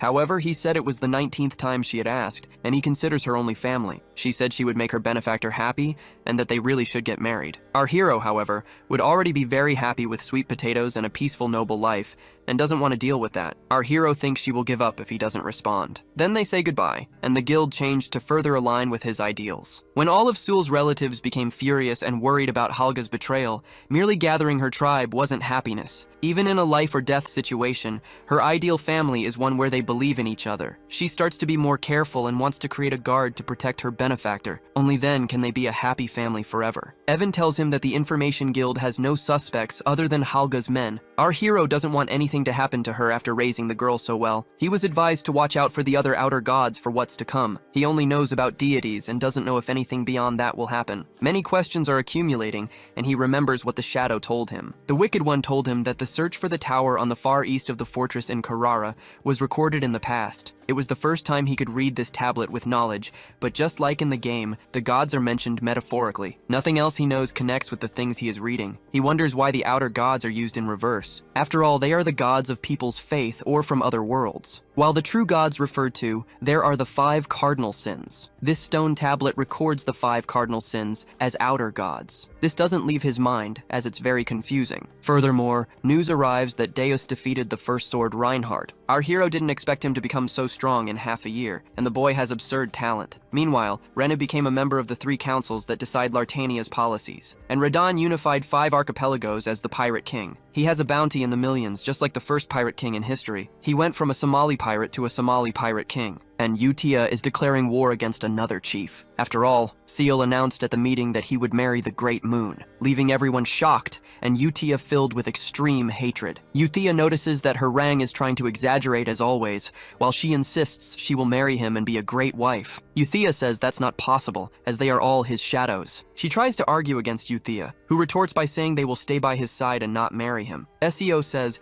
that what the Great Moon thinks is more important. The white-haired girl retorts by saying he would never choose her. When she asked if the benefactor hated her, he said it wasn't quite like that. However, she is exaggerating now, as if she would marry him just because he said that. When she tells what really happened, Deus says he saw something magnificent a year ago, a calm demeanor, as if he had walked the path of hell many times. He couldn't assess his strength, and doubted after feeling the enemy's magical power, yet he defeated Turris. SEO says he is admirable and will become stronger to become his wife. 2 hours later, the conversation continued at the meeting, and Deus tried to give an ultimatum. Then Utia interrupted and said that the girl couldn't marry him. They kept fighting, and the Blue Moon's semi-annual meeting had the following notes. The first is that Deus cannot be asked anything about the Great Moon. The second is that regarding Utia and getting involved with the Great Moon, it was forbidden, as he would ultimately display childish behavior, which is new for Utia. In the capital of the Asteria Kingdom, within a dark alley, a possible alliance to overthrow the Cal faction is proposed. The leader of the aristocratic faction, Marquis Phil Boyd, says that Alan's presence is disturbing. Then the leader of the realist faction, Duke Herringrave, says they can take the Holy Rosary Kingdom using the Reform Letter,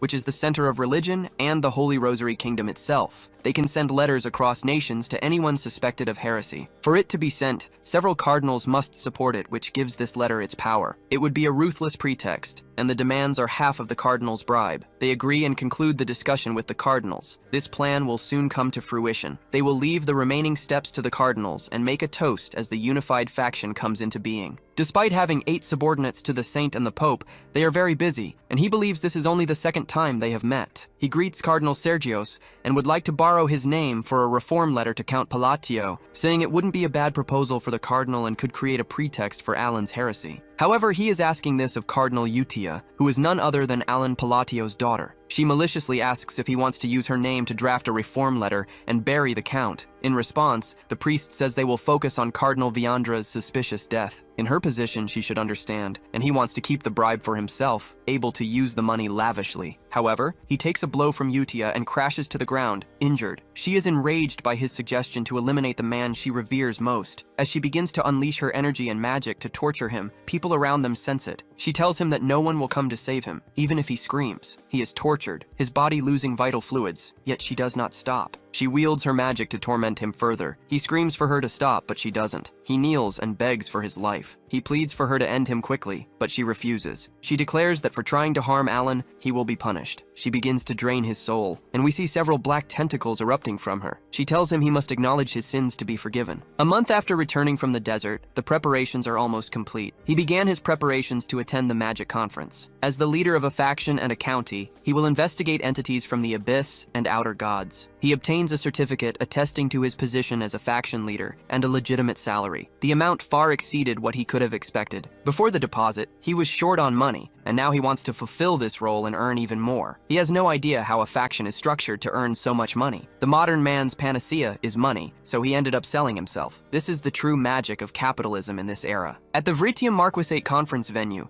he heard that several renowned individuals would participate until he encounters Zenonia and Althea, the two who form the faction. He tells them he has been well. He embarked with the two underworld figures and, due to a misunderstanding, finds himself in a situation he didn't want. Evan tells him that the leader of the realist faction received a reform letter and went to the Holy Kingdom. Our hero is relieved, as he no longer wanted to see this man. Suddenly, an old man approaches our hero, trembling, saying he has lost something and needs his help. He reveres our hero and asks to be spared. Everyone is shocked as Phil Boyd, the leader of the aristocratic faction, bows his head to him. Unlike the underworld and the political sphere, everything is based on cause and justification. Bowing one's head before another is equivalent to offering up one's authority. Zenonia finds our hero incredible for having achieved this. Even now, he remains calm, as if he had foreseen all of this. A few days ago, this man received a mysterious letter. It bore a striking resemblance to a reform letter. The accompanying magic orb contained a 5-second message. It was the cardinal's voice, telling him he had to read the sacred letter and look at the moon. He was also screaming in pain and saying they had made a mistake, showing Duke Hringrave, who had received a reform letter himself. Then the orb shattered, and the letter stated that he was next. He only wanted to end the Count's political career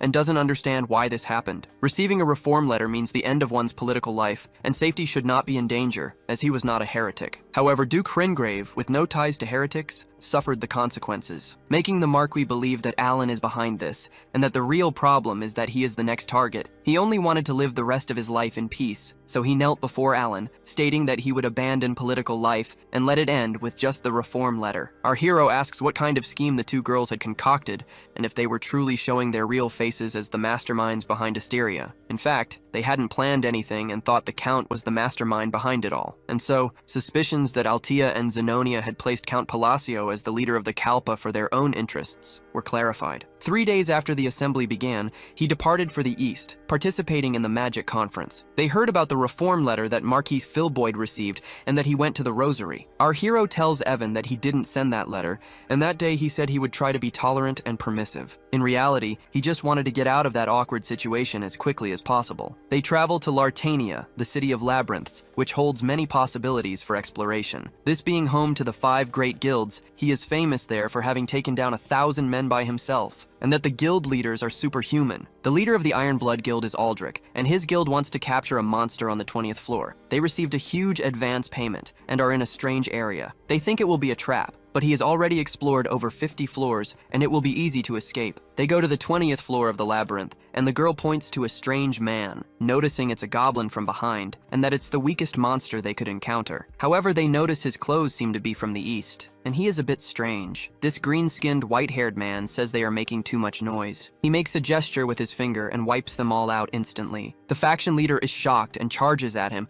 unleashing a spinning aerial strike with his axe. However, with just the lift of a finger, the monster annihilates him. The arrogant king of the hungry specters began his ascent towards the land, while our hero went to an extremely tall tower, larger than the Eiffel Tower, meeting a woman he hadn't seen in a long time. The conference schedule would begin the next day, and he wanted to go to the library. Leon showed him the location, but our hero couldn't join her. She mentioned that the Green Magic Tower would present a new theory on friendly duels. An argument with the Vice Master of the Blue Tower occurred, leaving Leon somewhat sad. The Vice Master of the Blue Tower was overly arrogant and wouldn't stop arguing. She said that even if 20 rank 5 mages appeared, they wouldn't stand a chance against her. Then she looked at Leon and said she was a novice who had been crushed the previous year. However, when she saw our hero, her arrogance vanished, and she bowed. Asteroid said it had been 6 months since she last saw Penha and asked how he was. She couldn't treat him informally and remained apprehensive the entire time she was beside him. The mages even thought they were seeing an illusion, as she was always arrogant. She said the mages should get along, and Penha immediately apologized to all of them. She left, and he realized things were getting worse every time he saw her. Leon said the crazy woman knew how to be polite when he was around. Our hero knew she was arrogant and had a temper, but he didn't consider her crazy. Then, a knight appeared and asked if Leon had come to see him. The knight didn't recognize our hero, and Leon introduced Count Palacio. Actually, the knight had already heard rumors and introduced himself as Baruch, son of the master of the Purple Tower. Our hero had never seen this man before in the game. He told Leon that she would still come to like him, and they said their goodbyes. Leon said he was a rank 4 mage who liked to steal others' research to humiliate them. Our hero thought he must be a genius to reach rank 4 at his age. Each rank made a huge difference. The higher it was, the more pronounced it became. She showed him the library, which was on the 38th floor, and they agreed to meet at the presentation the next day. Our hero went to the 38th floor and began looking for 2 things. First, to set the clock hands to 12 o'clock. Next, to retrieve the untitled black book. As he placed his hand on the cover, he found the Ring of Radiance. It was a hidden compartment, and he would finally retrieve this Ring of Radiance. The next day, after the presentation at the Friendly Duels venue, Baruch wanted to challenge Count Palladio, and he hadn't expected it. Our hero thought all of this was because of Leon. She felt sorry, as he kept hitting on her and talking about marriage. Baruch approached him and wanted to give tips about the great mage who helped defeat an outer god. In reality, he wanted more influence than just being the son of the Tower Master, mentioning his contribution to defeating an outer god and dealing with a Baba Yaga's ambush. He noticed that the Count's reputation among the mages had skyrocketed, but he thought it was all an exaggeration that failed to measure an opponent's true skill. However, he noticed by the ring that he was only a rank 3 individual. He was a mage who hid behind lies and pride, and Baruch would use him as a stepping stone to gain more influence. Saying it will be a friendly duel, our hero starts to get annoyed with him, so he accepts. They say people act according to appearances, but Baruch's personality is a complete disaster. In the duel, it is stated that lethal magic is forbidden, and the duel begins. Soon, Baruch uses his wand to cast a purple spell. He will destroy the enemy's reputation and reach the top. His feet grow heavy and are frozen by Alan's magic. Our hero begins to freeze the entire arena and uses the Ring of Radiance on his finger. The technique of the Glory of the Snowlands ended the duel in mere moments. The leader of the Green Magic Tower is shocked when Pania apologizes to his disciple. Amidst many absurd rumors about the Count, they wonder what kind of man he is. So the tower leader wants to see with his own eyes. His mana pool is small and he doesn't seem to have such a high rank. Knowledge is key in magic, and it's difficult to be born with low mana capacity. So, contrary to everyone's doubts and prejudices, our hero is stronger than that. They notice he perfectly executed a triple combination magic. Even at rank 5, the leader wouldn't be confident in such a manifestation. They wonder how he managed to do it, with the relic on his finger and another on his wrist. Through his magical artifacts, he uses the rotation technique in ice magic. Baruch begins to get trapped with little escape. They notice it's an elimination spell from the Violet Tower called K. Milan. The ice begins to explode in small concentrations, completely freezing Baruch's body, and the winner is Alan Palacio. They ask him how he organized this matrix. The leader of the Green Tower asks about a proprietary spell. He comments on catalysts based on ancient texts, and the protagonist notes their logic is archaic. It's quite shocking that he used a lost method. Our hero claims to be rank 3, and everyone finds him humble for it. Then he leaves and finds peace in the silence, realizing that the memory of the black eye he acquired from the book was very useful. It's an enhanced memorizer that stores the user's spells. When manifesting spells, the power is amplified. Also, when the magic is used in frozen lands. The Glory of the Snow-Capped Mountains is used to compensate for restrictions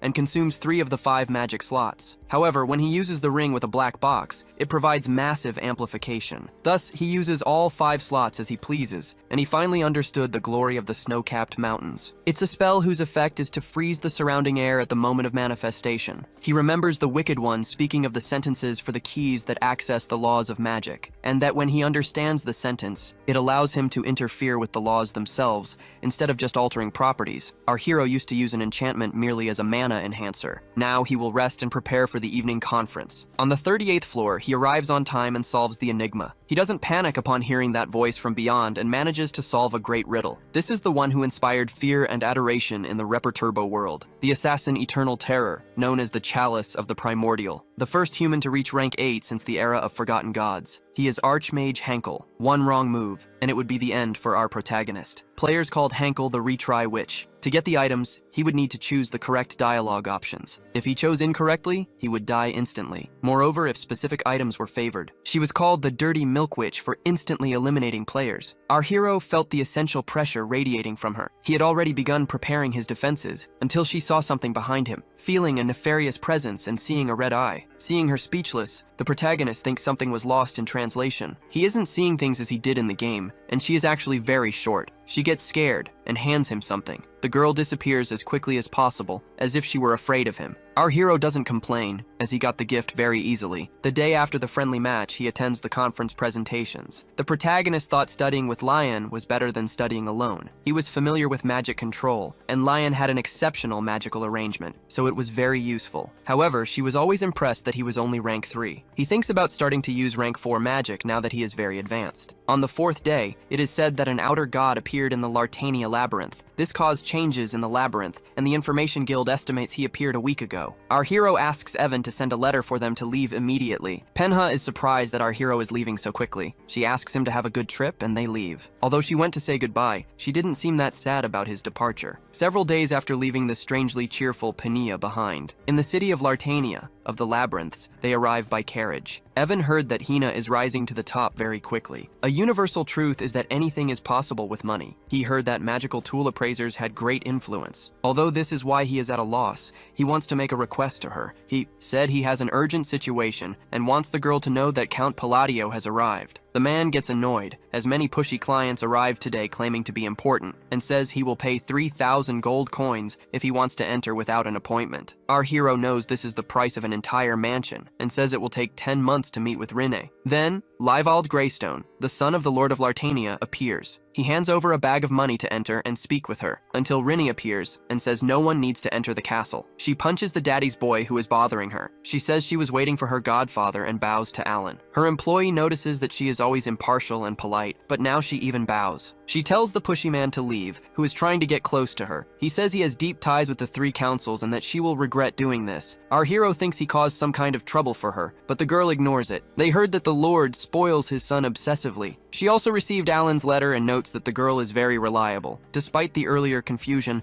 Rinny and he caught up in good spirits. The other children call him a benefactor, and he is curious why she calls him godfather. She thought it was more appropriate. Alan knows that Rene is like a daughter who grew up quickly and autonomously. He has a favor to ask her at this moment. He needs influence to go to a place and wants to go to the Outer God Suppression Unit. He said if it's difficult because of what happened before, she doesn't have to. Rina asks if her godfather is very worried about the Lord's son. In fact, he was worried that it might cause unnecessary problems for her. She said she would resolve the request and let him rest after the journey. Evan and Alan notice that she grew up following the rules strictly. Hearing that Rin will help him brings great relief. The real problem lies with the stubborn members of the suppression unit. Suddenly, the Count falls asleep and stops talking. The next day, he wakes up and she says she has already resolved what he had asked for. She wants him to participate in the strategy meeting and not to worry about Livald and Greystone. Rinna says she gave him a clean elimination. Livald was a parasite. Lartania would be better off without him, but he is shocked by his demise. In the game, in all of Lartania's subquests, he was involved with live chimera experiments and massacres. But this is like eliminating someone from royalty. Reen noticed he was uncomfortable and eliminated him to end the discomfort, stating that he also doesn't need to worry about the 3 councils. She considers him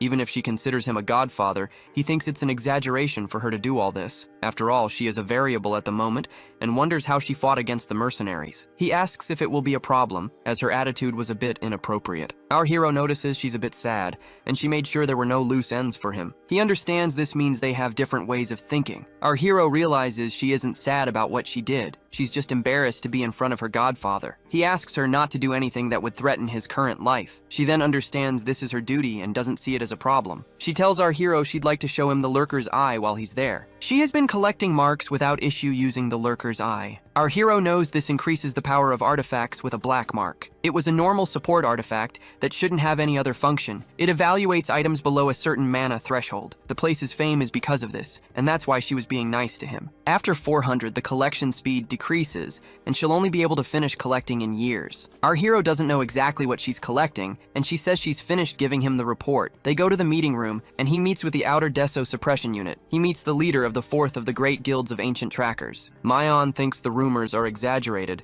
and dislikes our protagonist immediately. Maverick, who is the leader of the third of the 5 great guilds, is the leader of the Earth Nomad. We see Riemann, the leader of the second of the 5. He is the leader of the Arcadia Guild, and Argonia, who is the leader of the Kalamadra Guild, is the first of the 5 great guilds. Our hero knows they are mercenaries who prioritize strength above all else and are very hostile. He will have to earn their recognition at this moment. Our hero uses freezing cold, and there are 2 reasons for participating in the suppression unit. First, to gather and freeze, and the reason for this is that an outer god cannot be suppressed with conventional force. And second, he needs strong mercenaries who will follow his plan. So he showed off a bit using a combination of spells and phrases. The leaders of the 5 great guilds misinterpret this and think the noble wants to fight them. Our hero says they asked for this, but they think he's overstepping. They point their swords at him, and our hero thinks he made some kind of blunder. He undoes the spells and provoked them for a reason. The current situation reflected a special quest from the original game and always followed the same flow of events. In the end, if Argonia recognizes him, they won't have to fight. He finishes, and Argonia recognizes our hero, telling them to stop, and she says they underestimated him first. Our hero asks when they plan to descend into the labyrinth. Argonia says it will be in 2 days, and they will continue the meeting tomorrow because of the commotion. Our hero leaves, very frightened by the threats he received, affirming to himself that he will never do something so risky again. The blonde asks why Argonia let the arrogant noble leave. Another of them says Argonia saved the man's life. She doesn't quite understand,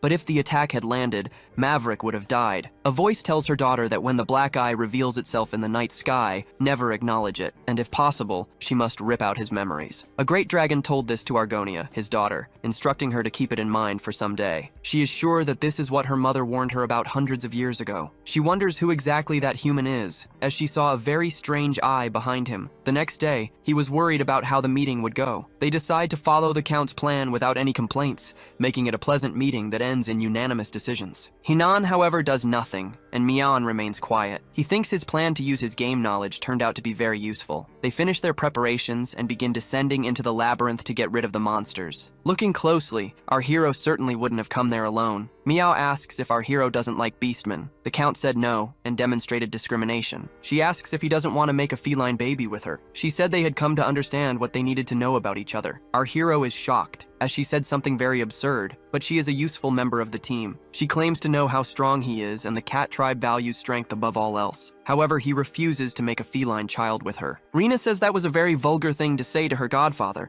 and offers to silence her. He said there's no need, as a beastman's way of thinking is different. On the second day in the labyrinth, they continue their battles until they find a dead end and start to get stressed. Our hero thinks they are taking too long, as they are still only on the 4th floor. In the game, you can continue as long as you meet the conditions. The 31st floor is completed by subduing a boss. They have already spent half a day looking for the entrance so far. He wonders how this place came to be, as it is enormous. Argonia creates a portal and tells them to continue to the 5th floor. Everyone enters and arrives in an outdoor area. Every 5th floor leads to a safe location. In the game, this was an extremely smooth save point. After maintenance, they will make preparations, and the outer god was sighted on the 12th. So they have time until they get there, and Maverick asks what's so funny about a man panting. After walking for a while, they are suddenly attacked. That goblin who eliminated the hunting party before reappears. They are shocked as this man wipes out several group members with a single move. He asks who is using the gaze in his eyes without permission. Then, moving his finger, he unleashes a cutting magic. Our hero shields Maverick with his ice magic,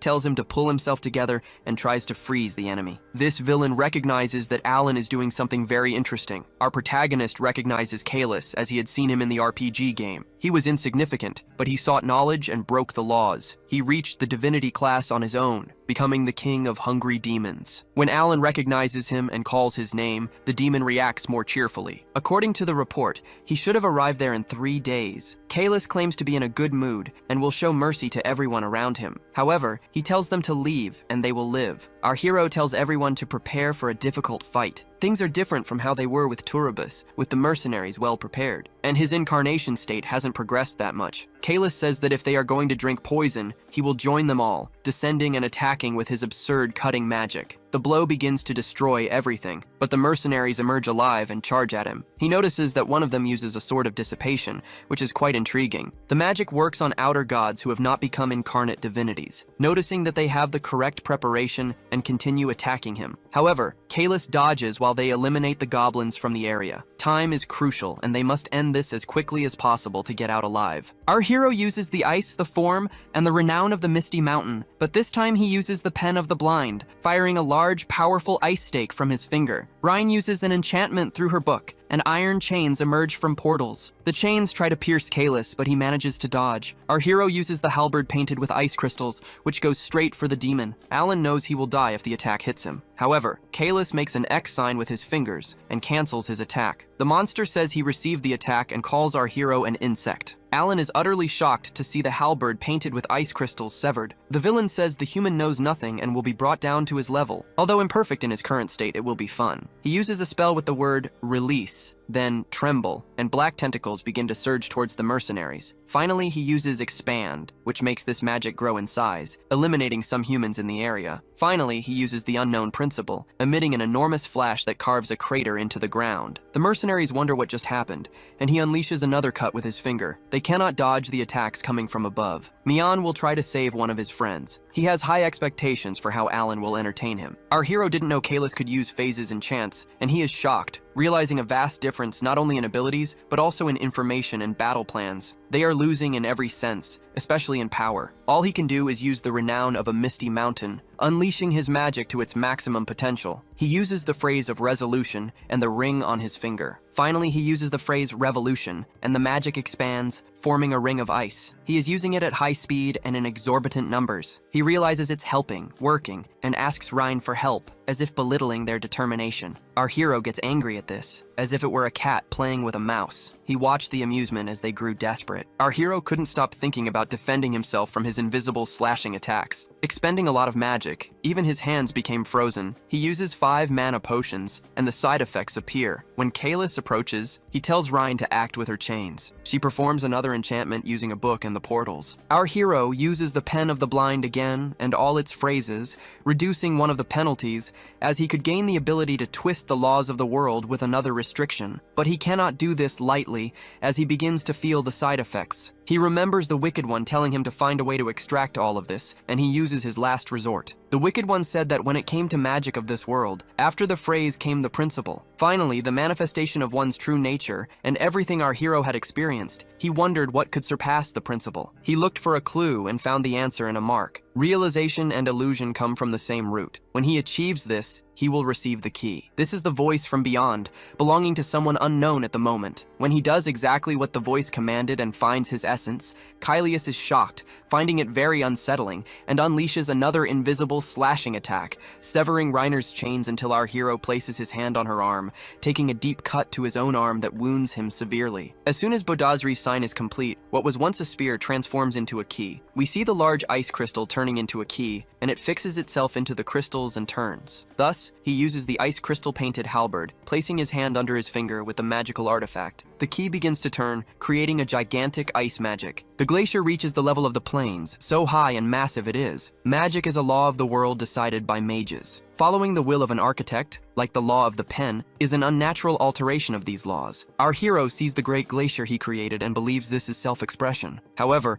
Kylius manages to shatter this mountain of ice he created. It's a level of magic that should have been unavailable to him. He achieved his goal. Kylius was struck, and his body became weak and completely frozen. If he had manifested properly, he could have very easily blocked his expression. Our hero says that hypothesis makes no sense, and Kalis agrees, stating he lost and begins to be destroyed in the air. Our hero falls, extremely weak after using everything he had within him. Renee begins to say he's okay and tries to heal him somehow. His head is hurting too much, and he gets up, but there's no one in the room. He is at the suppression unit's camp and cannot gather the strength to stand. Nerve paralysis isn't so bad as it's curable. Abusing mana potions and suffering from mana poisoning results in this. He permanently loses his mana flow or suffers from its sclerosis, but he is grateful to be alive, and Rhine is happy her godfather has woken up. He was unconscious for a day and is still disoriented due to mana poisoning. She told him that Miaon is recovering quickly after the cuts. Argonia barely made it out alive because of it, but surviving the attack made her wonder if she's half dragon. She asks her godfather why he saved her, if her life is worth so much that he would risk failure to save her. Our hero starts to feel a lot of pain and hides it. She asked why. She said it was useless and that he had to put himself in danger to save her from Kaelus's blow. Even if there's value in completing the Lurker's Eye, she finds it inefficient. Our hero said he didn't take in the children to use them. Our hero realizes that all the children think they were taken in to be used by him, as if he were destined to be a villain, but in reality, he considers everyone part of his family. It's natural to save her, just as the girl saved him before. Being a relationship that isn't one-sided, nor based on profit and exploitation. She thought she was a tool he created to deal with the black pests. She finally understands Alan Palladio's consideration for the children and is happy. 5 days after that, he had recovered enough to move a little. Asking if Argonia could move, she said very little. Then they managed to get out of the labyrinth after 3 more days. When they return, Evan asks how they got so injured, getting angry at his master for not accompanying him and for him returning full of injuries. He had trusted that the guild leaders and he would be fine, and everyone returned very wounded. If Evan, who had no relation to this event in the game, had come, it would probably cause problems for the plan. When the praises for the suppression unit spread throughout the region, it was time for them to leave Merda. They left by carriage, and Rhine asks when our hero's birthday is. She remembers the date so she can give him a gift in the future. Our hero tells Evan that he's not that excited because he already receives many gifts, but Evan says it will be different with the children celebrating with him. He thinks she might send a small artifact to our hero. Rhine is very happy to have a family. Given that the Great Moon is a fundamental being for them, their faith and irreverence are evident. Our hero believed that his victory would be just something natural. However, he recognized that he could get closer to what had been just another word for him, which is the word family. And the word godfather became not only a symbol of respect, but a description of their relationship. She knows that if her godfather needs her, she will act immediately. She begins to plan a birthday gift for the man who recognized her as a member of his family. For her first gift,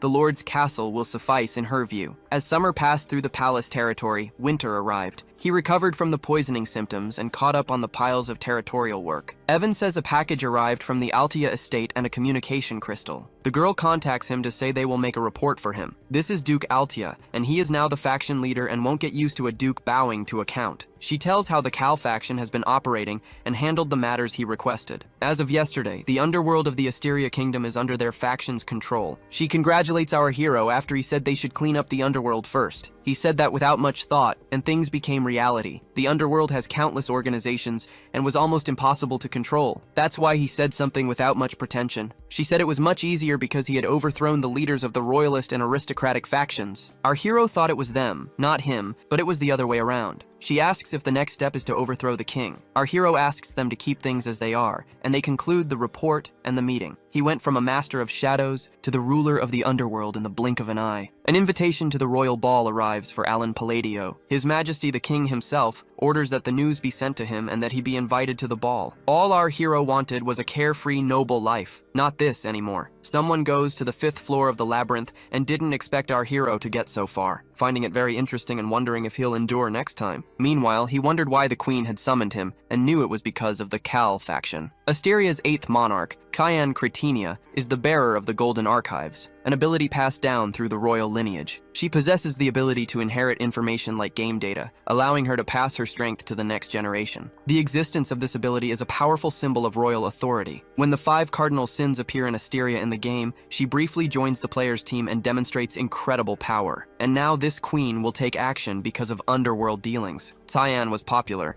and the community made memes of her being a guardian dragon. Our hero optimistically thinks this could be good, and that this incident might end up diminishing the Cal faction's power. If he doesn't anger the queen and has an excuse to stay on good terms with the faction, this could be good. He's basically an observer and a spectator, so I think everything will be fine. He doesn't think they are challenging the royalty's authority. We see a bandit placing his foot on the man wearing an eye mask, realizing he had died after they were asked to finish him off in the palace. Then the purple-haired man orders them to quickly eliminate the man he requested and threatens to call the assassin's boss. Baldy will confirm the situation and will become a scapegoat at this rate. He notices an anti-decomposition spell serving as a warning, which is an absurd threat. He knows the assassin's boss will freak out if he learns they lost their 100% success rate. The rumors that Count Alan is skilled are not lies. Baldy decides to ask someone who understands the matter and goes to Caliburn. He arrives behind a man who notices his presence, and Baldy realizes he should have erased his tracks. Then he appears with his scythe, poised to strike down the man,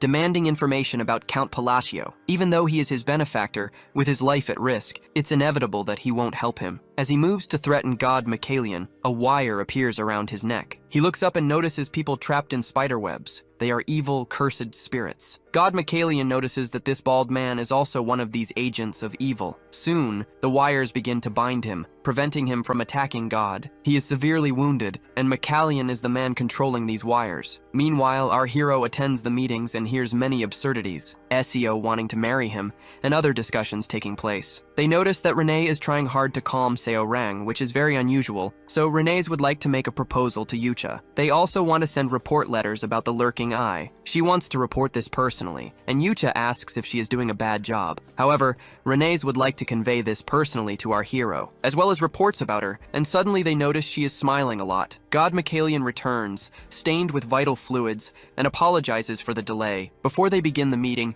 he has an urgent matter to discuss with them, saying that an organization known as the Agents has targeted the Great Moon. There are 15 in total, and he has already dealt with 3, leaving 12 members. He has already located several, and all the boys want to eliminate them. They plan to find out how strong they are before acting, gathering more information to devise a better plan. Everyone disagrees with Hadam, thinking he is a traitor for wanting to make a plan before simply attacking the agents. He wants to understand the situation first, before simply eliminating the agents. Being heavily judged, he says he is wrong and tells them to act first. Utia resumes the meeting before they deal with this situation. Hadam finds it absurd to be called a traitor, as he would never do such a thing. After all, he received the opportunity to gain power and revenge, and his loyalty is unwavering. However, he thinks everyone is too fanatical and devoted to the Great Moon. Back in the capital of Asteria, at the royal castle, our hero arrives and ascends the stairs. The leader of the Sao faction is so influential that all the nobles follow him. He is no longer an outcast as he was in the past, but he doesn't find this much better, as he hates being followed, because it seems he will lead a direct attack on the queen, which is why they follow him like this. But if everyone gets scolded together, his plan will be more effective. So he enters with his horde of nobles following him. He finds the royal palace an incredible place,